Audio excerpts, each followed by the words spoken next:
Live from the 607, it's the Ocho Duro Parlay Hour, where we're talking everything movies, TV, comics, and entertainment.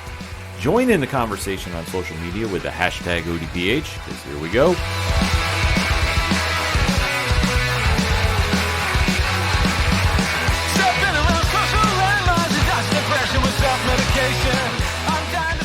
Welcome back to an all-new edition of the ODPH podcast, better known as the Ocho Duro Parlay Hour. What is going on, everybody? Thank you so much for joining us this week. My name is Ken M. Joining me in studio, as always, you know him. His name is Padawan J. Hello, hello, hello. Folks, we have a lot to talk about this week. That obviously... The download numbers from last week's episode was great, and I can't say thank you enough for everybody that stuck with and gave the feedback. They said thank you for putting out the episode with all our technical difficulties. But we are back this week, full strength, ready to give you all that you need to know in the land of movies, TV, comics, and entertainment that only the ODPH can do. So definitely join in the conversation on social media. You can find all our information and so much more at OchoDuroParlayHour.com, because we have an extended episode to bring to you, breaking down everything that's happened the past 2 weeks, because, man, there has been a lot, Pad. Oh, there's a thing or two. Oh, there is a thing or two, but leading off has to be our recap of Disney Plus / Marvel Studios. Yep. WandaVision episodes 1 and 2. And before we get into spoilers, can I just say, was I the only one who got goosebumps hearing the Marvel fanfare at the start of the episode? I marked. Holy shit. Like, I realized... I marked how bad. Like, yeah, I've heard the fanfare. You know, I've watched a Marvel movie or two in the months since Spider-Man Far From Home and now. But it just wasn't the same feel, you know, as... Because, like, I know what's going to happen with that. But it's like... It's akin to hearing the 20th Century Fox fanfare when Fox was putting out the Star Wars movies. It's like, oh, shit, you know, we're about to see something awesome. You know, but it was... I got goosebumps. So I'm like, oh... I haven't heard this in a while, and it feels awesome. Yeah, this is something that we've talked about, that this was the biggest event leading off 2021. Yeah. And obviously with high praise, because the mouse is back. Mm-hmm. Marvel is back. We haven't had a new project from them under the MCU banner, because I know I got to stress that, in over a year. That this has been something that we've been waiting on, some new content, and obviously the hype has been there. We talked about the preview of what we were expecting from this show last week. And dare I say, it delivered. Absolutely. But I'm giving those fair warnings now, that if you have not seen episodes 1 and 2 and you don't want to be spoiled, pause the episode right here, watch them. They're short. They're about 30 minutes each. Yeah. Then join back in the conversation, because we are going to start deep diving into WandaVision in 3, 2, 1. Pad. What did you think? I thought they were good. You know, there was a lot of fun. A little quirky, a little different, but that's to be expected, given all the trailers and TV spots we've seen for this. This wasn't going to be your stereotypical Marvel story that we've seen on TV or film thus far. You know, so for what it was, in being an introduction, I thought it was fun, and I liked the callbacks. It was fun. It was different. It was everything we were expecting when we say, let's get weird, because... knowing Wanda Maximoff, stuff does not ever go according to plan. No. And this show, we knew, got shuffled in the deck of the original lineup of MCU shows on Disney Plus. Right. So we had no idea what to really expect. And where this episode jumps in is Wanda and Vision are married. Yep.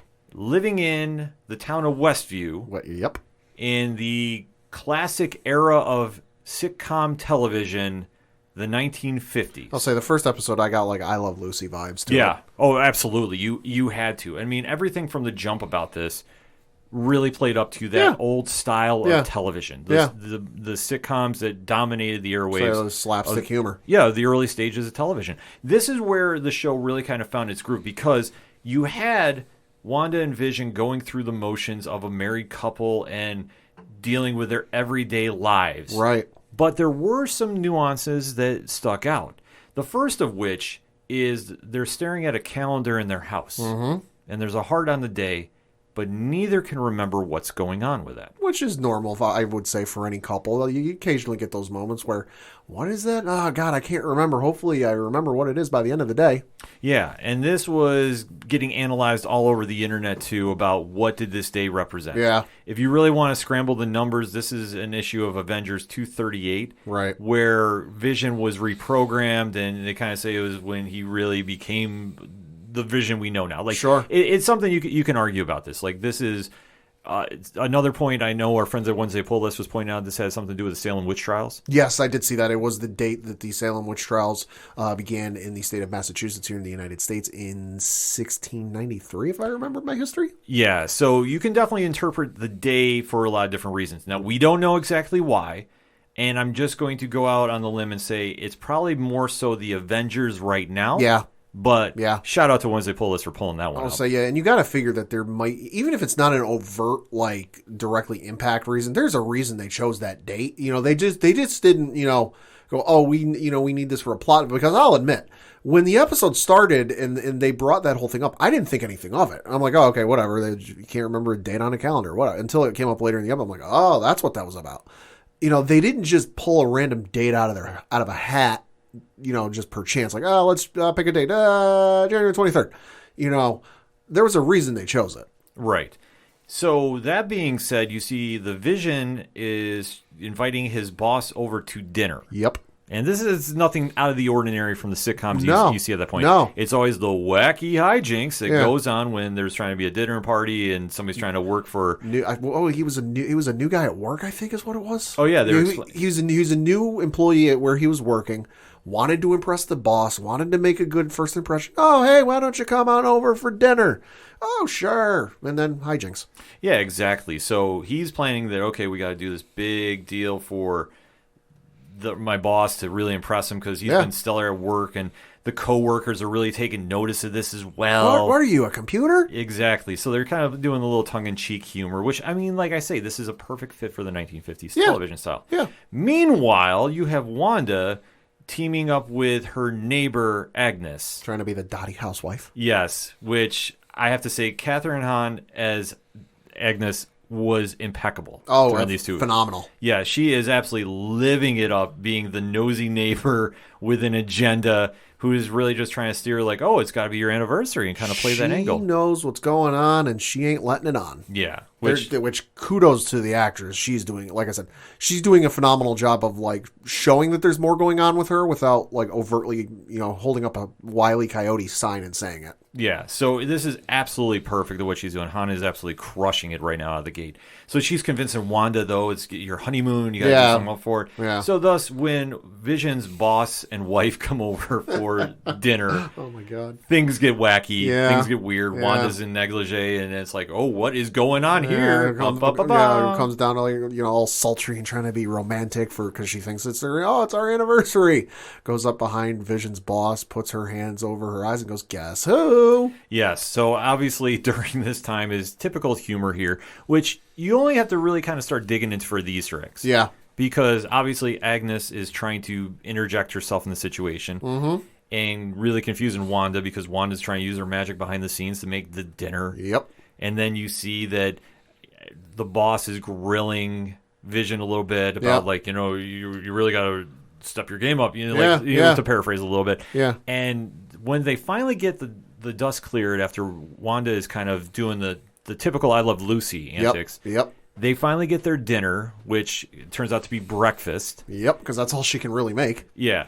And then I do love the fact that the boss's wife there brings up the fact that, oh, they're very European. Yeah. Like Deborah Jo Rupp, who was playing Mrs. Hart, brings it back to Sokovia and says, oh, this is how the Europeans they do, so just go with the flow about it. Which, I mean, the Sokovia Accords... When in Rome. Yeah, the Sokovia Accords tie into the debut in Agent of Ultron, and they do the nice throwback to the history. Yeah. But during this dinner party, Mr. and Mrs. Hart are digging into Vision and Wanda. And this is the one thing that, like, slightly confused me, because they start asking, oh, where did you move from? And they go, where? And I'm just sitting there going, why don't you just say New York? Mm-hmm. Like, Avengers were in New York. You spent the bulk of your time there as the Avengers in New York City. it's a perfectly reasonable explanation to say, oh, you know what, we wanted to get away from the hustle and bustle of the city, but just in the heat of the moment, they couldn't. No, because at this point, this is where the cracks started forming a little bit. Yeah, oh yeah. That if you weren't sure, like, before of, okay, what is going on, you really started getting confused here because they kept dodging the issue and they couldn't answer any questions. Yeah. In this point, though, Mr. Hart gets so worked up, he starts choking. Yeah. And then Wanda literally just tells Vision, help him. Yeah, it seemed like a record was skipping just because, you know, the husband kept saying where, the wife just kept saying stop it. And for a minute I was like, wait, is the wife doing something here with like some powers or magic or something? Yes. So at this point, he saves his life. But the key point of this scene, though, is nobody blinked an eye. How that was the thing I was wondering, because watching the episode and he just phases his hand through his throat and pulls it out, and I'm like, all right, nobody outside of Vision and Wanda noticed that? Yeah. It was something that just kind of really fell behind the wayside, so then they go back to the normal sitcom of the 50s, and everything is fine, and I had a lovely dinner time. And right then and there is like where things start fading away, because the episode wraps up very quickly in that aspect. Mm-hmm. But somebody is watching this and taking notes. Now, during this scene that the credits are rolling, and I mean, shout out to the team behind WandaVision. Yeah. This was a complete homage to I Love Lucy with the credits. Yep. And somebody is sitting there watching, and we do see a logo on one of the computer screens. Mm-hmm. That belongs to SWORD. Mm-hmm. Now, if you're not familiar who SWORD is, they are the space equivalent to S.H.I.E.L.D. in the Marvel Universe. Right. So this raises a lot of questions going into the first end of the first episode. Right. Because not only did you have the little Easter eggs, so like something isn't right here. Yep. You have them being watched by SWORD. Someone, yeah. Well, we know it's SWORD. Right. So we definitely have established that. But why is a space agency watching Wanda and Vision? Because at this point, it's still not explained why Vision is back, what brought him back from the events of Avengers Infinity War. Right, and we don't know when this takes place, per se. No. You know, because all we know is that from the time they kind of came together in the Avengers with Age of Ultron up through Infinity War, where, you know, Wanda gets snapped, you know, from Thanos, Vision dies, and then Wanda comes back in Avengers Endgame, but, you know, Vision is not. Right. We don't know. Maybe this is, and I know people are speculating, maybe this takes place after Endgame. Maybe it takes place before Endgame. Who knows? Well, that's the odd part of the show, but it gives its intrigue that it's a black and white show that is definitely set in the 50s. So you would assume it's that time frame. It's a sitcom. It's, you know, situational comedy where it's a one and done. Yeah. And during this time, too, I have to give credit to the commercials they show during this. Oh, my God. Because during the first episode, they show the Toastmate 2000 by Stark Industries. Uh-huh. And at that point, you see the quote, "Forget the past, this is your future." Yeah. And this is the only time during the episode you see color on the screen. Right. Because during the demonstration of the Toastmate 2000... Which the front of that looked a very lot like Vision. Yes. You do see a light blinking. Mm-hmm. Now this, you can really stretch and interpret that this is Vision's face, and that's the Infinity Stone, if you really want to try taking a deep dive to stretch. Yeah. I didn't get that vibe per se, but I definitely saw something was sent in it. Yeah, oh yeah. And I almost was going to say Ultron, maybe. but I thought that was too far of a stretch. Like, that's something that is going to come back into play down the road. Like, is it supposed to represent something for the Vision? Sure, you could argue that. But I think eventually we'll figure this out. That I don't think that was just a throwaway scene, even with a very cool Easter egg getting planted in. But the first episode really delivered on the tone of the series, I will say, because it kept the viewers guessing. Mm-hmm. Even so, with all the speculation of Vision's coworkers at the office, right, which has been tied into, I've heard so many online theories about members of like the Squadron Supreme being tagged in this, that they really were just trying to stretch of like everybody who could have possibly been connected to this. Like I said, Arcana was connected from the Squadron Supreme. I heard the Wizard is somehow connected. I think a lot of people were really trying to push something here. Yeah, that feels like a reach. It does feel like a reach, and I think that we'll get into another reach when we started dissecting episode 2 that I think everybody is just so clamoring for content here that they're really getting away from like what the stories are supposed to be about. Right. That we do know if you really stay to the end of the credits for each episode, the real credits. Yeah. There is a special thanks section. And during there, you can find the names of Brian Michael Bendis and the team behind House of M, Avengers Disassembled, Tom King, and the artist from the Vision story. Right. So there, you have an idea what stories they're borrowing from. And I think it's a very cool play that they do. Just where it's all going to lead is anybody's guess. Right. But episode 1, I thought, set a good take. Yeah. Episode 2 raised more questions, though. Uh-huh. So, Pat, let's jump into that because it appears that we did a time jump. Yep. A little bit. So where do you think we're at now? I'm guessing maybe like the 60s, not because it's not quite color television yet, you know, but it does seem to be that like it's getting in between that kind of like grainy old, 40s, 50s television that you see sometimes. It's a little more clear. Yeah, it's a little more cleaned up, and they start off the episode where Wanda and Vision are hearing something outside their house. Right. And they go to check, but it seems like, a tree branch. Right. That's how they just write it off. Yeah. During this time, though, we see that Wanda and Agnes are now getting more involved in the town. That Agnes is dragging Wanda to meet the town's socialite, if you will. Yeah, and we got to give a shout out to the title sequence for this one because it was a full-blown homage to Bewitched. Which was awesome. Which, if you noticed in there, too. Yeah, you got to watch that opening sequence a few times. You really got to watch it. I know that there was the theory about the Infinity Stones in there. Yep. That's not the one I'll get into. The one that you really got to pay attention to, and old school Avengers readers will find this. During the plumbing sequence of the opening, that you see kind of like somebody is working a little bit, there is a little shout to an Avengers villain. Right. That is kind of in like you see Vision phasing through. You kind of see it, like I said, it's in the pipes. Yeah. It's the helmet of the Grim Reaper. Uh-huh. Now, if you know anything about the weird background of the Vision, Wonder Man, Simon Williams, it's a very messy situation. But that's not a throwaway Easter egg there. Mm-hmm. And if you know some stories, you kind of have an idea where this is going to go. Say there were some other Easter eggs in there. At one point, there was a poster for Auntie A's Kitty Litter That Lasts, which was a nod to Agatha Harkness. More specifically, her feline familiar, Ebony. Mm-hmm. You had that going on. This one, good Lord, if they somehow work this in, this will be real interesting. There was an ad for Bova Milk, which was a nod to Bova, and I'm going to butcher this last name, Ayrshire, who was a cow that served as a midwife in the birth of both Wanda Maximoff and her twin Pietro, also known as Quicksilver, in the comics. So they might work that in somehow. Yeah, there's been a lot of speculation the High Evolutionaries involved. Yeah. Which I'm not saying it's out of the realm of thought. If you know anything about that character, it's completely possible. Yeah, they could work it in, and I've got a theory with the two folks we keep seeing in the ads that I'll get to in a little bit. Okay. But they've definitely put a lot more Easter eggs in there, too. I know that there was a Wonder sign, too, in the grocery store. Yep. So definitely I think Simon Williams is going to be somehow involved in this. And then, like I say, they do touch upon a bunch of different characters throughout as they're really trying to stretch how many Easter eggs they can tag in. Because Wanda and the Vision do have a very lengthy history in the MCU. And that's the comics universe. So definitely they're trying to tag in so much here.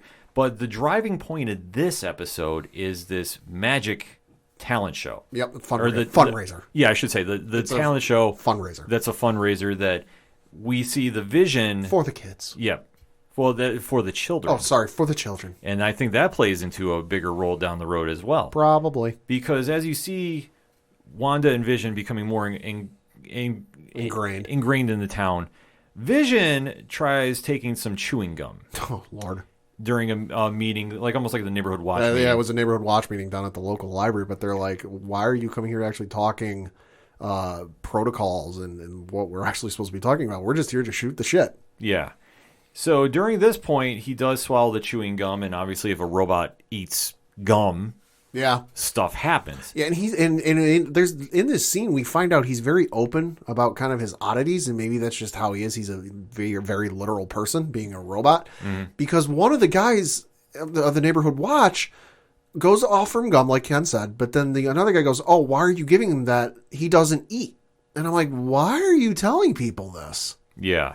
It was something that was weird that he basically appeared to be drunk. Yeah. Which is weird. It was really funny. But let's go with it because this is how that kind of show vibe is. It was like Dick Van Dyke level funny. Yeah, exactly. I mean, it's a play on humor that for that time period. So, I mean, like I say, each era they've been in thus far, they've really matched the tone of shows in that time period. Yeah. So when they get to the mighty talent show, right, it's supposed to be a magic act that's happening. That they've been practicing for a while, it seems. Allegedly, yeah. Well, yeah. I mean, we see it when the episode opens, we see them working on it, so presumably. Yes. So obviously they're trying to get over with the town, and they keep repeating about for the children, which is almost like a cult-like kind of vibe to it. Yeah, I got that vibe. Which I think is a play on an old Avengers storyline, the Children's Crusade. Which does tie into the Young Avengers, and if you've been listening a long time here on the ODPH, you've heard me scream, they're doing something with Young Avengers. So what exactly, I don't know yet.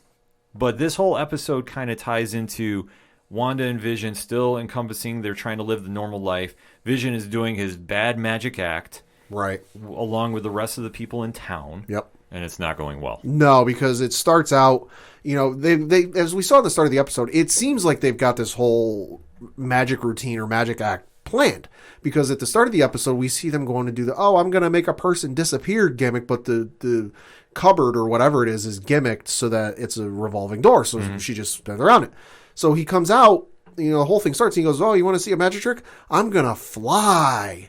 And everyone's like, how the hell is he doing this? So Wanda, thinking quick on her feet, snaps her fingers. Oh, there's a pulley system. Oh, no, pulleys, oh, no, this, that, the other. So then he goes, I'm going to look at me lift this piano. And everyone's like, how the hell are you doing this?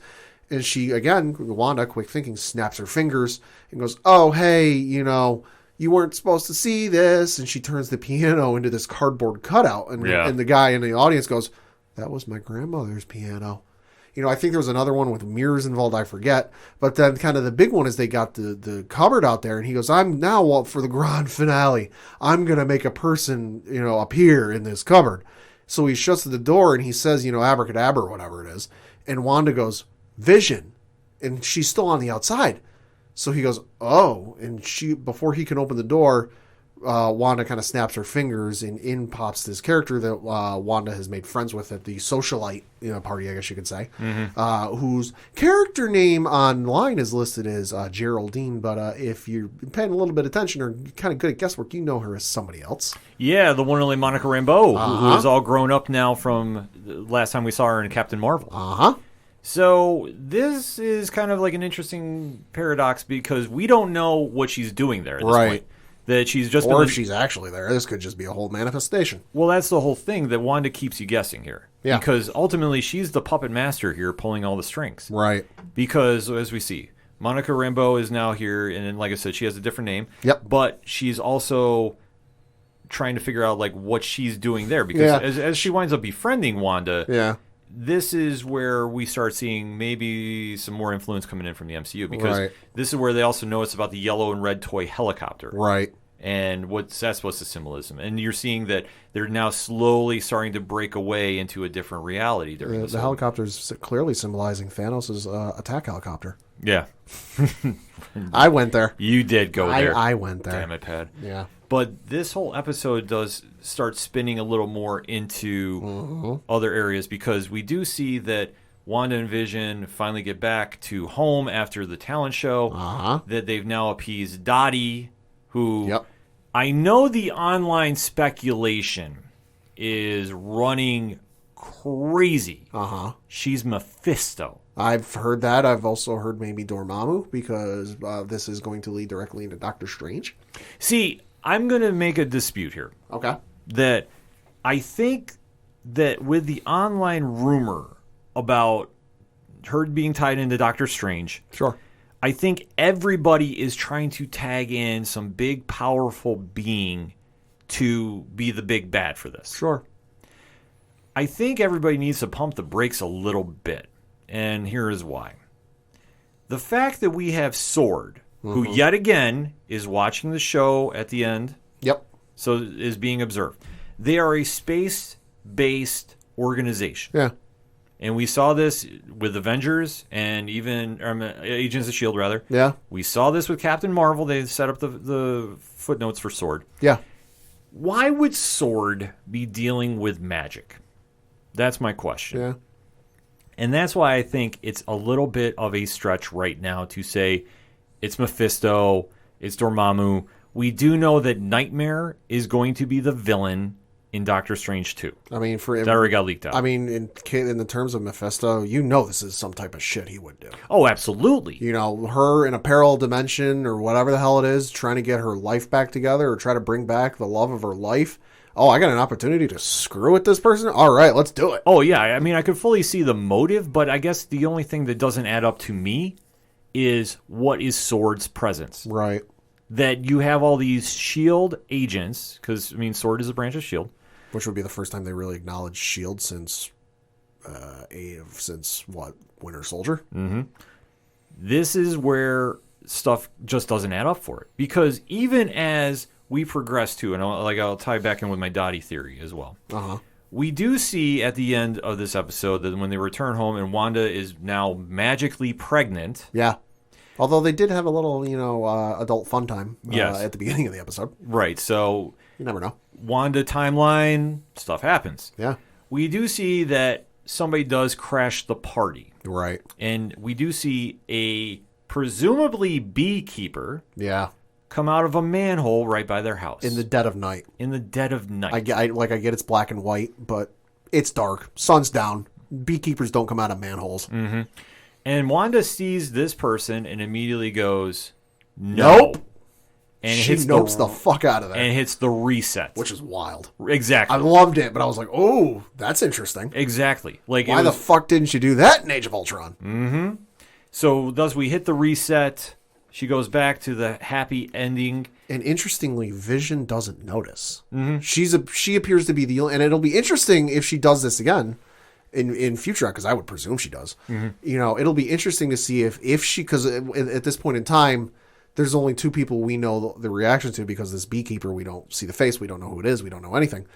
She's the only one who knows what happened, and Vision has no idea of what happened. So it'll be interesting to see if she's the only one who realizes she did this, or if somebody else picks up on it. Exactly, because as where the episode leaves us hanging, they're now progressing into what looks like the 70s. Yep. That everything is now turning to color. Maybe Brady Bunch next, I'm guessing? That's the vibe I'm getting from it as well. And where all the online theories are going crazy about, this is where I kind of want to really sit there and dissect. Mm-hmm. Because this episode was in the same vein of the first one. Yeah. It's very trippy. It's very slow, methodical pace. It's not any big bad you're going to be fighting. This is going to be a long, drawn-out, slow burn to the end. Yeah. How fans are reacting to this, though, it's telling. It's very telling, but everybody is... I think they're reaching, and I'm just saying, pump the brakes just a sec.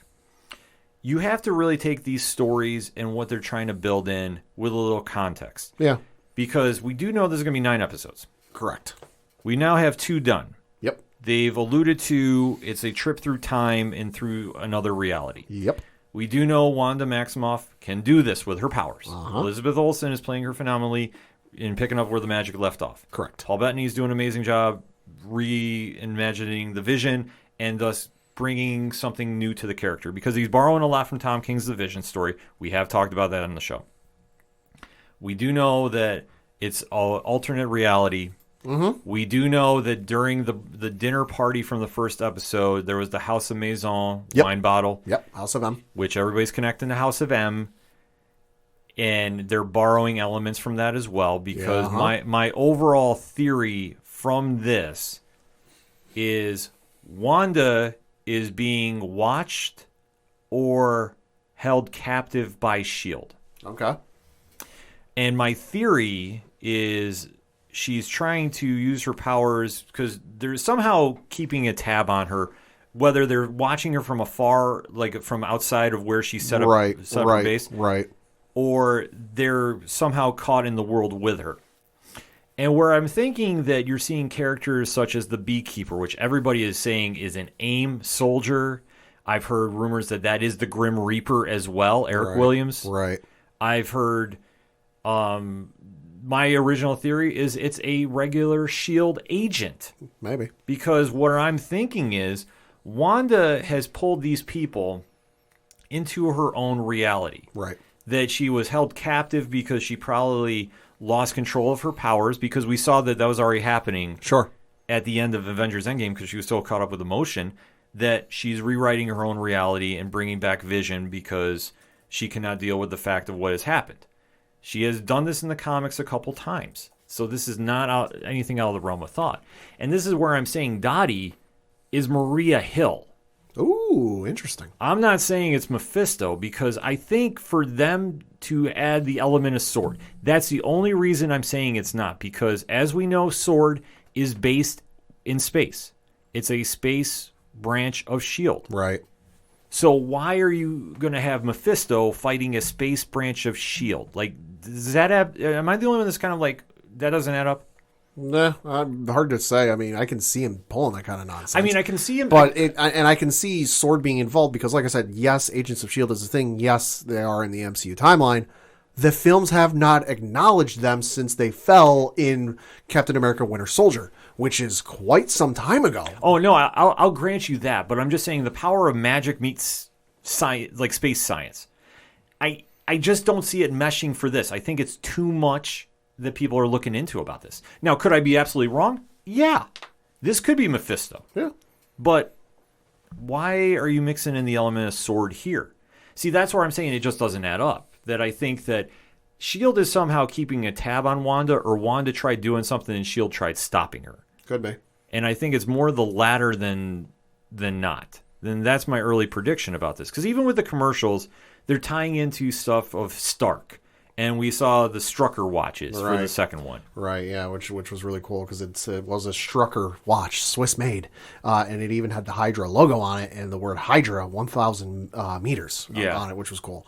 And that leads me to my theory about the man and the woman in the commercials, because it wasn't the same man and woman in the commercials. I'm thinking that those are her foster parents that raised both her and Pietro in Sokovia, because we know that there's not much known in the film universe about her past. Just that grew up in Sokovia, parents were killed by a Stark missile strike. It would be very easy to turn around and for them to go, oh, hey, those were your foster parents. I'm your real father. I'm, Magneto type of thing. I think that might be her foster parents. It quite possibly could be. I mean, that's the one great thing about the show so far. Oh, yeah. Look at all the guesses we have. They have really thrown a curveball on that cookie-cutter formula that I always complain about with the MCU. Oh, yeah. This has a very Twin Peaks vibe to it. Yeah. Yeah. This is something that is definitely... the first time I thought about this, I'm like, we're going Legion here. A little bit. Not as crazy in that I don't have to watch it 9 times to understand what the hell I just watched. But no, yeah, same vein. They're the same vein as Legion, which I love. Yeah. I absolutely adore the first 2 seasons of Legion. Right. Third one, right. Yeah, we don't need to talk about that. Yeah, we don't need to talk about that. But that kind of to my point with, people complaining about it. I get people have issues with the episode, and I understand that, and that's fine. But I think for the bulk, people are not happy with it. And I've seen a lot of people, I couldn't get past the first time, that. I think for a lot of people, it's telling, because for those people, they might be used to just going to a Marvel movie, sitting there, watching it, getting the whole story, not having to wait, not having to do anything, or even being a fan of the films and some of the Netflix stuff and just being able to binge start to finish, not have to wait. But for folks such as you and I, who seen Legion, saw Agents of S.H.I.E.L.D., saw Cloak and Dagger, saw the other X-Men one that was on Fox, and I'm blank. Oh, The Gifted? Gifted, thank you. The Gifted. Watch this stuff where it's Marvel stuff, but it's not all at once. We're kind of used to this format where we don't get everything all at once. So for some people that, they're just here for the Marvel movies, they're not here for anything else, they're not used to this whole, we have to wait to find out thing. Which trust me, it might not make sense now, but in the long run, it's going to be worth it. Oh, yeah, they'll definitely pay this off. They're combining so many different stories. Yeah. Like, that's the one thing that you really got to remember with this. That they're tying in Tom King's The Vision, which is phenomenal. Oh, yeah. Even to the tie that Vision wore in the first episode. Oh, yeah. There was kind of that vibe to him, like, because he really wants to have a suburban life. They tie in that. They tie in Avengers Disassembled, because the minute I saw David Finch's name connected in those credits, which I am going to say, who called it? Hey. Yeah. They also are going to tie in a little bit of House of M, but no, we're not going to see the X-Men show up. No. I strongly doubt it. I will say that. I'll say it's 99% sure we won't see any X-Men involved. Will we get a Magneto reference? Maybe his real name. It could be. But I don't think we'll get that name. But it depends if they want to connect what's already been established. I don't know if they're going to do that or not with having Magneto be the father of Scarlet Witch in this, like he is in the comics. It depends on what they want to do with the X-Men now that they're a part of the MCU, and we know that phase is eventually coming. They're tying in so many different stories, and what people need to realize, too, is the Vision and Scarlet Witch are not exactly the heroes that are going to have the big action sequences. No. They're not. I mean, they've always been role players on the X-Men, or not the X-Men, the Avengers, I'm sorry. Yeah. But even when they've had their own solo series, like when they broke away and had their first solo series in the 80s, it was them breaking away from the Avengers' life. Right. I mean, even the aliases they used for the magic show in episode 2 are the con artists that they came across during that series. So, I mean, they are tying in elements of the books, which I love. But you also have to remember, if you've read Scarlet Witch, like I said, she's not the Punisher who goes in, guns blazing and questions later. Right. This is going to be more of a psychological thriller in the sense it's going to be a slow burn. Yeah. There's so many Easter eggs going around that who knows what we're going to get for episode 3. Yeah, and I got a great consultant for the show, or at least with the first 2 episodes. Dick Van Dyke was a consultant on the show for the first 2 episodes. That's cool. Yeah, so obviously, if it feels like that kind of that old school television that you might be familiar with, there's a very good reason for that. Yeah, and I think that really adds something to the show. Like, for somebody that grew up watching the Nick at Nights, where you see all those old shows, and I mean, even to date myself a little bit more, when it was on reruns on all WPIX and Fox 8, TV Land too, When it's like those that you kind of sit back and watch and go, okay, you can see the vibe that they're going for with this. And I think it's so refreshing that it's not the same old stuff we see out of the MCU. It's a completely different vibe that we're now going to have to really sit and see, how is Wanda Maximoff's story going to be told? Because that's what it is ultimately at the end of the day. That how is Elizabeth Olsen going to really make something happen with this character? She's more than capable of doing this. Oh, yeah. There's enough story that they can really tell some really interesting psychological stuff with. And that's what I'm banking on with this. Paul Bettany is a perfect foil to her. Oh, absolutely. They have a great on-screen chemistry. They make it happen. Catherine Hahn as Agnes is stealing the show. Absolutely. And when she is revealed as Agatha Harkness, there's no question in my mind that's who she is. Probably. How she's going to play in this is going to be something, too. And we have Tiana Paris, too, as the X Factor, as Monica Rambeau, because we do know about her history as an Avenger in the comics, and she's had a very interesting history, too. And where she's going to play in this factory. Because is she a real S.H.I.E.L.D. agent? Is she a member of S.W.O.R.D.? We don't know. That's my early guess, because I think this show is going to be ultimately based around S.H.I.E.L.D. I don't think we're going to get into those big, crazy supernatural elements just yet. Probably not. But I think the only thing we're going to see supernatural is her tearing through the multiverses. That's where I think we're going to see Quicksilver from the X-Men franchise. Evan Peters, I believe? Yeah. Come over. He's going to be in an episode, I'm guessing. We're also going to see maybe some flashbacks to other moments throughout the MCU. Could be. And this is how you can explain bringing somebody in. And I think ultimately we're going to see Doctor Strange show up because things spiral so much out of control. Yeah, I'm guessing it's going to be like the last shot of the last episode. Yeah, it's definitely going to happen. And I think that there is so much elements involved in that Matt, maybe you'll see Dottie emerge as a Dormammu, maybe as Nightmare. I don't know. But I'm thinking for what S.W.O.R.D. is involved, it's not going to be exactly a magic thing to start. And I think that it's stretching to say it is. I think it's Maria Hill just trying to control Wanda. and Wanda is kind of losing her mind and trying to put everything back together. But I don't know how it's going to pan out. But I'm damn excited to see it. Yeah. Final thoughts on the episodes, Pat? Awesome episodes. I cannot wait to see where they go from here. Love the slow burn. Love the build up for this.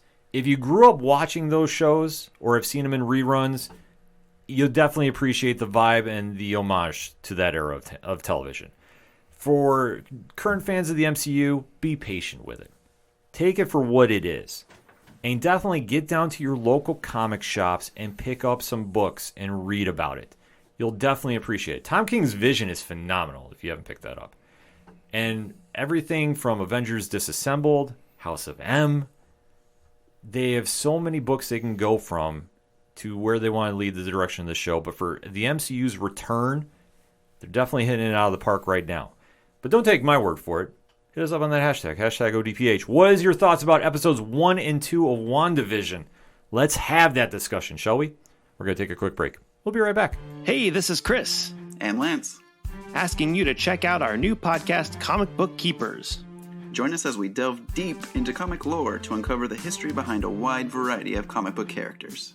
Each episode will feature one hero, villain, team, or ensemble, and break down what makes these heroes super. We'll give you recommendations on what storylines to read, Explain how characters were created, discuss adaptations, costumes, and answer comic fandom's what-if questions. Yeah, and spoiler alert, these conversations can get pretty nerdy. This is Comic Book Keepers.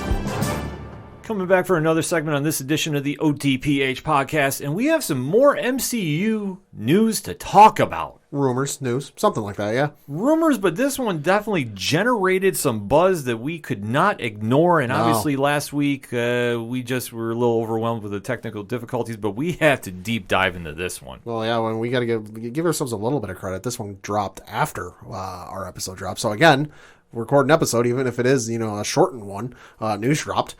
Deadline decided to post an article with the headline reading, quote, Captain America eyes return to the MCU as Chris Evans nears deal to reprise role in future Marvel project.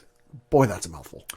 So the article reads, quote, exclusive, in a move that is sure to rock the Marvel Cinematic Universe, sources tell Deadline that Chris Evans is cleaning the dust off his Captain America attire as he is expected to reprise the role in the MCU in some form.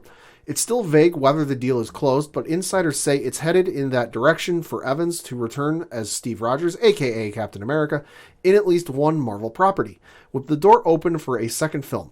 Sources added it's unlikely to be a new Captain America installment and more likely to be what Robert Downey Jr. did after Iron Man 3, appearing in such films as Captain America Civil War and Spider-Man Homecoming, close quote.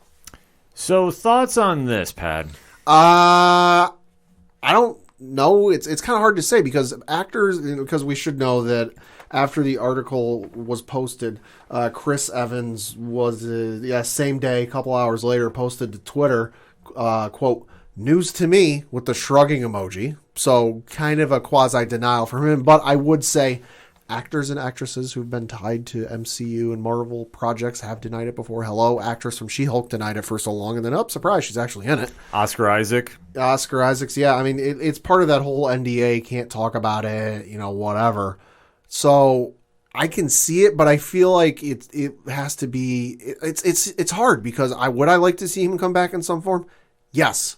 It'd be awesome to see, but I feel like at the same token, you would cheapen Anthony Mackie's run as Falcon Cap before it even hits the screen. Well, I agree with you on that. I think if they're going to do Falcon Cap, it's definitely going to hurt. Oh, yeah. I think if they're going to do Bucky Cap, it's going to hurt. I am just very perplexed by this, but I'm excited at the same point because Chris Evans has really taken a hold of being Steve Rogers and made him into a mega superstar character. Oh, yeah. For fans that, at the time, Captain America was kind of a question mark, like, would I get into the movies? Would I really like it? And they told the perfect World War II movie involving him. Yeah. And Chris Evans has really ran with the character. Captain America, the Winter Soldier. Oh. Classic. Yep. My all-time favorite MCU film. Same here. Because they followed the books, and the book is a phenomenal read. Ed Brubaker's run on that whole thing was just chef's kiss. Amazing. And to see where he really elevated the status of Captain America to the mainstream. Yeah. So now, obviously, the events of Endgame, whole different ball of wax. that he's obviously been de-aged. He's old. He's old. He old. So now the question is, what are you going to do to bring him back? Now, Skrull Cap. that is a theory that's going around that he is going to be in Secret Invasion. Could be. But I guess would that also cheapen Avengers Endgame as well? See, if It's not the real Cap, no. Well, how do you explain it, though? If he's just being an aged Cap at the end, and so they say the real Steve Rogers has been out there the entire time? No, well, maybe even borrow from the whatever recent run where it was Hydra Cap, but it wasn't the real Cap. Oh, Secret Empire? Yeah, do like Secret Empire type thing. I don't know if they would do that one just yet. I'm not saying I'm not saying do that specifically, but follow in that same vein. Yeah, no, I get you on that. Like, if they want to try explaining that the real Captain America was taken out of the timeline, that would send a shockwave if you really want to hit the ground running with Secret Invasion. Right. But I don't know if they would do that or not. Like, I mean, it would make sense if he really wanted to do that, if that was like a passion project for him. Right. But I don't know. Like, to bring him back to the MCU, especially with how he did his swan song out. Yeah. Same thing with Robert Downey Jr. To bring one of those two back is a big deal. Well, I mean, it's going to happen at some point, just not in the immediate future. No, well, you would imagine so. Like, Yeah. I think Robert Downey Jr. is going to come back at some point, just not probably in the next 5 years. No, I think he'll be the AI for the Ironheart show. Yeah, it could be. Like, I could see that definitely happening. Yeah. And obviously, comics and death is an easy retcon. Yeah. You know, there's only one death that stands the test of time. Ben Parker. To, I guess, with Thomas and Martha. Well, you could say with the multiverse and all that jazz. Yeah, you put an true, asterisk by it. true. Ben Parker's been the staple. True. I mean, So- Christ almighty, Wolverine got covered in liquid adamantium and still came back. But we all knew he was coming back. Well, Like that's yeah. that's what I say. When you take a popular character on the level of Wolverine and kill him off, they tend to come back sooner than later. It's just how comics are. But with Captain America getting the swan song out, going back in time and having his happy ending, the question would be, what would be a project enticing enough for Chris Evans to come back? Yeah. Secret Invasion would be one if it's a quick one and done episode. Right. But I don't think he would come back for that necessarily. It's not out of the realm of thought, but I don't see him coming back for that. The buzz that people were talking about, and Pat, I want to definitely get your opinion on this, Okay. is they're trying to say it would be a story about Captain America putting the Infinity Stones back. Okay. That'd be interesting. It Kind of like a heist through time type of scenario. Yeah, that'd be interesting. it would be, but then aren't they doing that with Loki? Well, Loki's traveling through time, but not necessarily with the stones. No, not with the stones, but it's almost the same version, though, if you're Yeah, doing a crime yeah, heist in yeah. time. I just don't know if that would be necessarily a two. I think fans would definitely be excited for it. Like, it would be a different take on the story, but Yeah. then how much do you have to do? Because once you start dipping into the timelines Yeah. and you start going back, and then Yeah. if you start making a story about it, you reset timelines in the future. Like, it's a weird thing when you start dealing with that element. Yeah, well, here's an idea. What if he's going to be the new director of S.H.I.E.L.D.? Because you got to figure Sam Jackson's got to be coming up on the end of his deal. Mm-hmm. Between however many movies or appearances it's supposed to be, he's got to be coming up on the end of it. If they want to switch directions and do somebody else for a little bit, have Nick Fury ride off into the sunset, so to speak, with the Secret Invasion storyline, what if they bring in old Cap? He's still old, he's still grizzled, still white-haired, got a few wrinkles on his face. What if they bring him in and he's director of S.H.I.E.L.D.? Doesn't have to be there all the time, but we'll make an occasional appearance, much like Sam Jackson did for the films. He's done it in the comics, too. Yeah. So it's not a completely insane thought. Keeps the ending of Endgame intact in that his swan song, this and that. Still make an occasional appearance. Yeah, you can Doesn't cheapen Falcon Cap's run as Falcon's run as Captain America. Yeah, it could definitely work in the right aspect, and like I said, he's done that before in the comics, like for a quick hiccup. So Sure. I could definitely see that happening, and it would make a lot of sense too if you don't want to cheapen anything from Avengers Endgame. But it's also, if you're bringing him back, you definitely are not bringing him back just for a cameo, I would imagine. Yeah, probably not. I can't see. Like, I could definitely see him coming back for like the next Avengers film. Yeah. Whenever that's going to be. I don't want to speculate what we're going to have. Because are we going to have, obviously, Kang be the next villain? I would imagine they're going to do that. Right. It would be an Avengers Forever storyline. It's a real fine line to walk with it. But it's got to be something for him to come back that he is very passionate about doing. Or he's real psyched about. Well, he definitely has to be. Because, Chris Evans doesn't need to come back. No. So the fact that he's thinking about it And I definitely think there is, because Deadline would never have ran that article. Yeah. If he was gonna come, if he wasn't gonna come back, like there's no way that was gonna. Well, and like we said, actors and actresses have been tied to Marvel projects before and denied it to the point where they're asked about it 1,000 times. And nope, not in it. To only just go, oh yeah, no, I'm in it. Oh yeah, that's what I said. I mean, it's a complete smokescreen, because I'm sure everybody wants to keep their cards close to their vest, and I completely understand it. I'm not arguing it. I'm not mad about it. But where I think that you're gonna start seeing the elements brought in, I could definitely see him coming in, and I think, and now I'm fully banking they're going to be doing Avengers Forever. Could be. And if you know anything about that storyline, it is a great one. I mean, Kurt Busiek and Carlos Pacello did it in the late 90s. It's 12 issues. Stuff gets weird. Yeah. It definitely has some connections to one Kang the Conqueror. Ooh. So it could go a lot of different places. Like, I'm just saying, would I doubt it being this? No. But is it enough that would really move the needle for Cap to come back? Sure. Right. And especially, it depends on what the direction of the MCU is going to be moving forward. That for the Avengers, and we do know that there is going to be more Avengers movie. Kevin Feige has also said this out very publicly. Right. Would Chris Evans be the face of that franchise now moving forward? I mean, I think if he comes back, he would be. But then again, you've also been setting up the different elements going into the next phase, like whatever that was going to be. Right.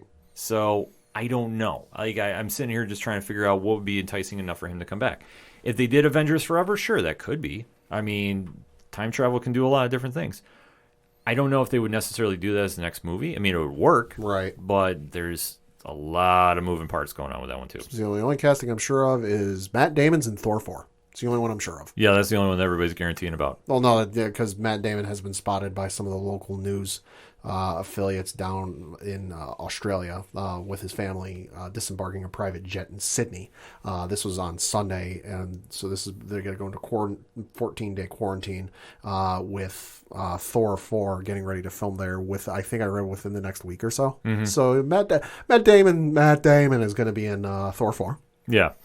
But after that, where is Chris Evans going to pop up? That's the ultimate question now. And I don't think it's dealing with what if. I'm going to say exclude that series out. He's already in that. We know that. Yeah, he's already in that. But I think for wherever the direction is going to be with the Avengers franchise moving forward, right, he could be a definite big part. Because I think with Chadwick Boseman's unfortunate passing, plans have changed. Right. We don't know what that's going to be. Right. And where the future is going to go with the Avengers now moving forward is anybody's guess. But for Chris Evans to be coming back, it's got to be a big money deal, I got to imagine. They're going to try locking him up for a few films. Yeah. And I could definitely see him doing a cameo role. Like, I wouldn't doubt him maybe being that head of S.H.I.E.L.D., maybe at the end of Secret Invasion. Yeah, I mean, only thing I'm certain of is it's not going to be another trilogy or another solo Cap film.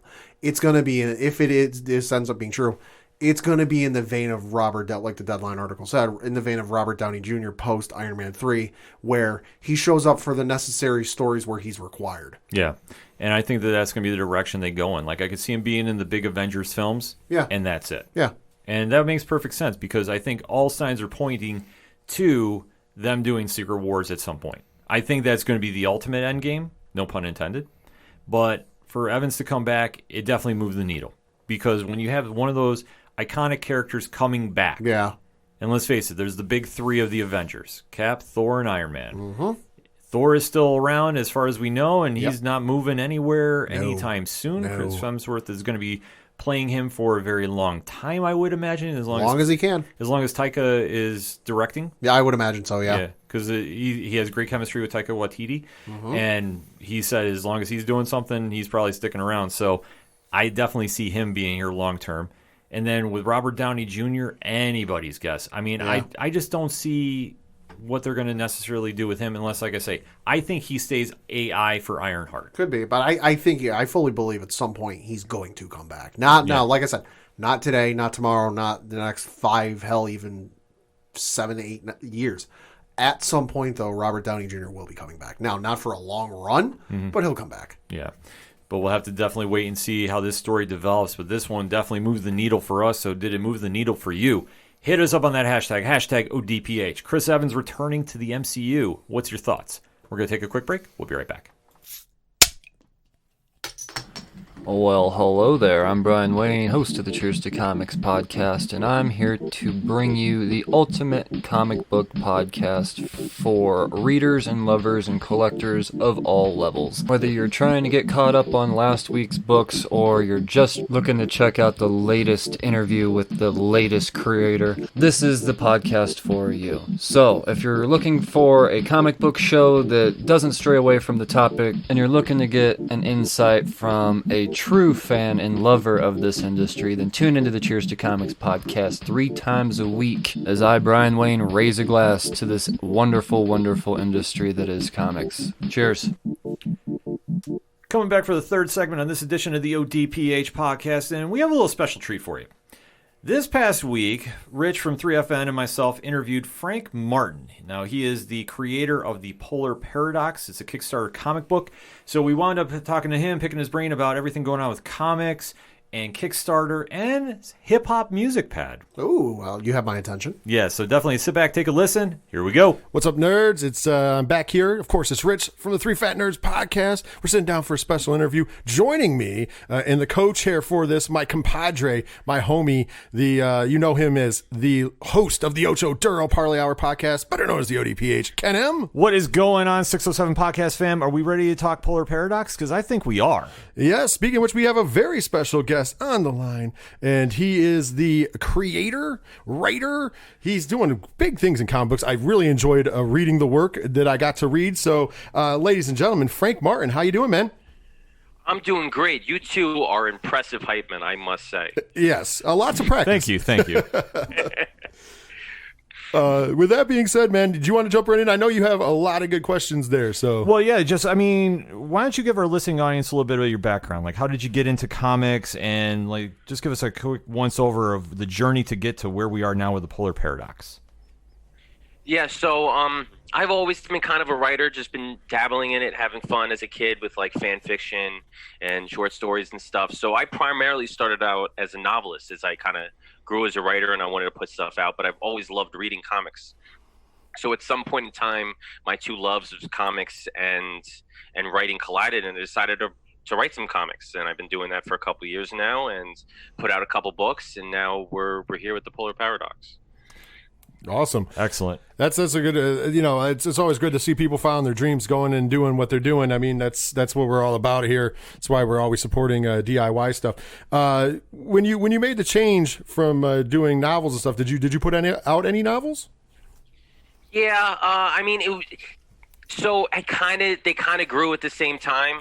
My short story work and my novel writing kind of grew side by side with me learning how to do comics, because comics is a very steep learning curve. I mean, there's a lot going into it. For novel writing, you could just kind of open up Microsoft Word and just go for it. But to do comics, you really have to know the techniques of how to break down a script, put it together, then compile the art with the pencils and the inks and the colors and eventually the letters. So it's a lot more involved. So while I was learning to do comics, I was actively writing, but it wasn't until that I fully grasp the struggle that is trying to put a comic together that I had anything that was tangible to show people.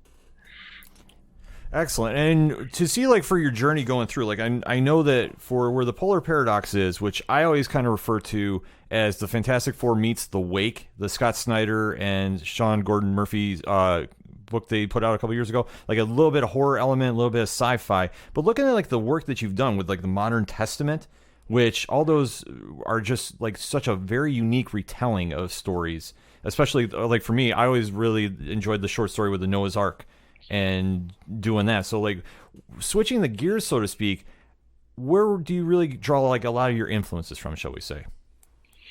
I don't know, man. I just like I when I have a story, I kind of know how I want it to go, how I want it to unfold, what I want the characters to experience.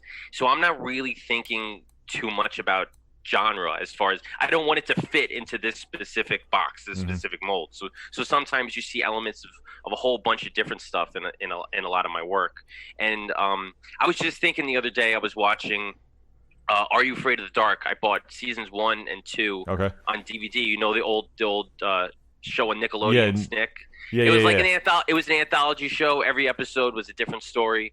And after I was watching this, I'm like, this is my influence as a writer, because it really encompasses everything. You know, you got fantasy, you got horror, you got supernatural stuff, you got like dark serial killer stuff, and then you got crazy, kooky, weird, goofy comedy episodes. So it's all cram packed into one show, and I just watched it every Saturday night. And now when I'm writing stuff, it just bounces back and forth between genres. I write it all over the place. So yeah, that was a lot of fun, and I finally realized that that's where my crazy writing repertoire evolved from.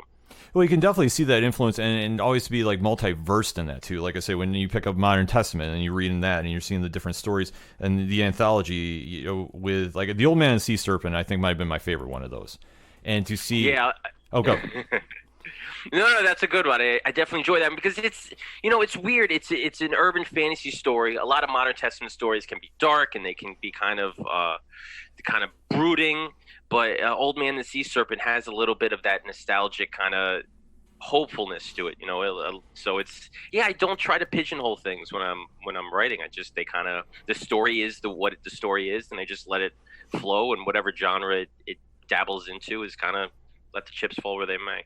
Yeah, and I always think that's kind of best, because because especially being an independent creator, you have so much more freedom to kind of go wherever the story takes you. You don't have to really worry about too much of an outside influence saying, no, you can't write this. And to go see like the different genres you dip into a little bit, it's really impressive just to watch back and see, okay, this is your body of work, and just where you kind of dabble a little bit here and a little bit there, and go to now where we are. Yeah, it's a pros and cons of being an independent creator. At the same time, nobody's telling you to do anything, so you're free to do what you want. Mm-hmm. But nobody's telling you to do anything, so you have to kind of motivate yourself to get it done. So, right, yeah, there's pros and cons to that mentality. No, trust me, I definitely know that. Being the fact that I do 3 podcasts a week plus streaming is always keeping me busy, and motivation sometimes is like, so one of those projects though, and it's interesting stepping away from the book for a second, because I just want to dive into this, obviously doing stuff in genre, and I definitely picked up on the horror elements, the sci-fi elements as well. I am the co-host and also producer of a show called Horror Zone 607, all about horror. What is your favorite like horror movies, if you will, or sci-fi horror movies? The one, whenever anybody asks that question, my first thought that comes to mind is Saw. I don't know if anybody would ever say that Saw is their favorite horror movie, but and it's not just the movie itself that really grabs me, but the story behind the production element, and how the origins of the project came about. You know, the 2 filmmakers that made it, they like to tell the story, and what they say is, look, we had no money. We wanted to make a movie, so we're like, what's the cheapest possible way to make a movie? Okay, well, we'll film 2 people in a room, and they can't leave the room. So it'll be super cheap. We can't film it anywhere else, but we have to figure out why they're in the room and they can't leave the room. How about they're chained to something and they physically can't leave the room? But why are they chained to something? So the story evolved from a pragmatic stance of them not having any money and wanting to make a movie. And I thought that was really cool way to do it. And of course, obviously they pitched the idea at Lionsgate, and they got a whole bunch of money to film the movie, whatever they wanted. But just that story of how it came about is, I find, very inspiring. Oh, definitely. And from there, of course, I'll agree. It's not, if I was saying my favorite, of course, I usually go a lot older, but I do love the Saw movies. I'm a big fan. So I love the fact that then from there, James Wan goes on to do The Conjuring and everything else, because that movie really, if you go with that small beginning, has led to like this great career that he has now done, creating amazing universes. So I mean, and I think Lee Whannell was the other filmmaker, yes, and he just got done doing Invisible Man, so he's obviously done some incredible stuff too. And it's weird to think that this silly little idea that they're trying to make a movie with no money has spawned into, like, I don't know how many Saws they have, a dozen. And they film for nothing, and they were just making so much money with it. So it's kind of a cool little underdog story. Yeah, there's 7 official Saw movies, and then the 8th movie, which is a spin-off, comes out whenever it's released, because Spiral, the book from the Book of Saw, which Chris Rock produced, is coming out this year. I heard about that. And it's a spin-off movie, so it's not quite the same, but it's in the same universe. So. Yeah, I mean, if you want to go old school, what I would say is my favorite, Nightmare on Elm Street. Absolutely. I have a sister that's 10 years older than me, so that was kind of, she indoctrinated me very early when I was a little kid, like a toddler, and she sat me down and watched all the Nightmare on Elm Street movies. So Freddy would be my favorite kind of slasher from that era. And yeah, I love them all, even though the first one, by the time you get to the last one, it goes back to that genre thing. They've evolved so much over the course of that franchise, and everything changed. And there's some are super weird, some are super dark, but I just love them all. Yeah, I can agree with that. Going back to you, Ken, you want to jump back into the book? No, with the book, no. Well, I can definitely jump back in the book because I'm agreeing with this. Like, no, the horror genre is just something to kind of really grow, and if you're going to be writing it, you always want to come with a fresh take. And one thing I think with the Polar Paradox, to bring it back to the Kickstarter book, is you tie in that element of sci-fi with it too, that I think really kind of gives it a different spin to a reader. Yeah, I mean, when I market the book, I never say that it's horror. I mean, I say everything else. I say sci-fi, it's an adventure, you got some action in there, there's some mystery that's kind of floating around. But if you break it down to what's actually happening, you have a bunch of divers in a dark place, miles below the surface, and they're being attacked by monsters. So there's definitely an element of horror there, and suspense and danger. And the other people that I have read it, that I've spoken to, they say, yeah, it's a little bit of a suspenseful, thrilling story, the same way a horror might be. Yeah, I could say definitely fully agreeing with that too, because going into it, reading it is just, don't judge a book by its cover, and I think that's a perfect way to do it. Because when you open the story up, you really don't know where the direction is going. But as a reader, you really get entrenched with it. And then you see, okay, the different elements going. No pun intended. You caught me with that one. Tried sneaking that one in. But that's where you go and you're just deep diving into it. Now I went there with it. Now you go really into the story, and then you see, and I don't want to spoil anything for anybody that hasn't read it yet. But when you open it, you get taken on so many different characters involving, and you see how this world is now opening up, the mystery of where the ends of the earth is going here. You don't know where it's heading, and that's the fun of the read, I think. Yeah, I would agree with that. And between all the interviews I've done for this book, I'm neck deep in water puns. So I'm getting a little taxed out on them. All right, keep them coming. Keep by all means. All right, you're sneaking them in there. I was trying to. Question on the follow up to that though is with the success of a lot of like right now, there's been a boom in the horror genre period, between movies, comics, video games. The horror genre is booming. Is there a reason why you steer away from putting that possibly in the title, or is it just something that you just don't classify it as, and it's just what readers have gathered from it? I think it's just not prominent enough in the book for me to market to that demographic. That's kind of the reason for it. I put out primarily horror books so far, I would say, in my career. Not completely, but my previous book before this was a book called The Macabre Motel. It wasn't scary horror, but I classified it as horror. Pretty much all of my novels have been horror-based, so I really don't shy away from calling things horror and pitching things to horror. But that when I went pitching this book to people, that wasn't the particular route that I wanted to take. And I think it's fair enough. I don't think it's that strong in the book that people that like horror, or I would just say people that don't like horror, are turned off from it. I spoke to a guy who's not a horror guy, like, at all, and he said he was really into this book. So yeah, that's just the reason why I don't want to sell it like that. Well, that makes sense. I can see where that, because the book is a lot more than just the horror element. I just thought there's a nice good suspense thriller aspect to it. I mean, you can't go wrong in like a foreign atmosphere to most people. I mean, when you're dealing with people who are diving and underwater, like, that's a foreign atmosphere for most people, and it's very scary and unknown. So I mean, that's where I like that atmosphere. That's a big step in like anything I read. I mean, they just came out with a horror underwater movie with Kristen Stewart called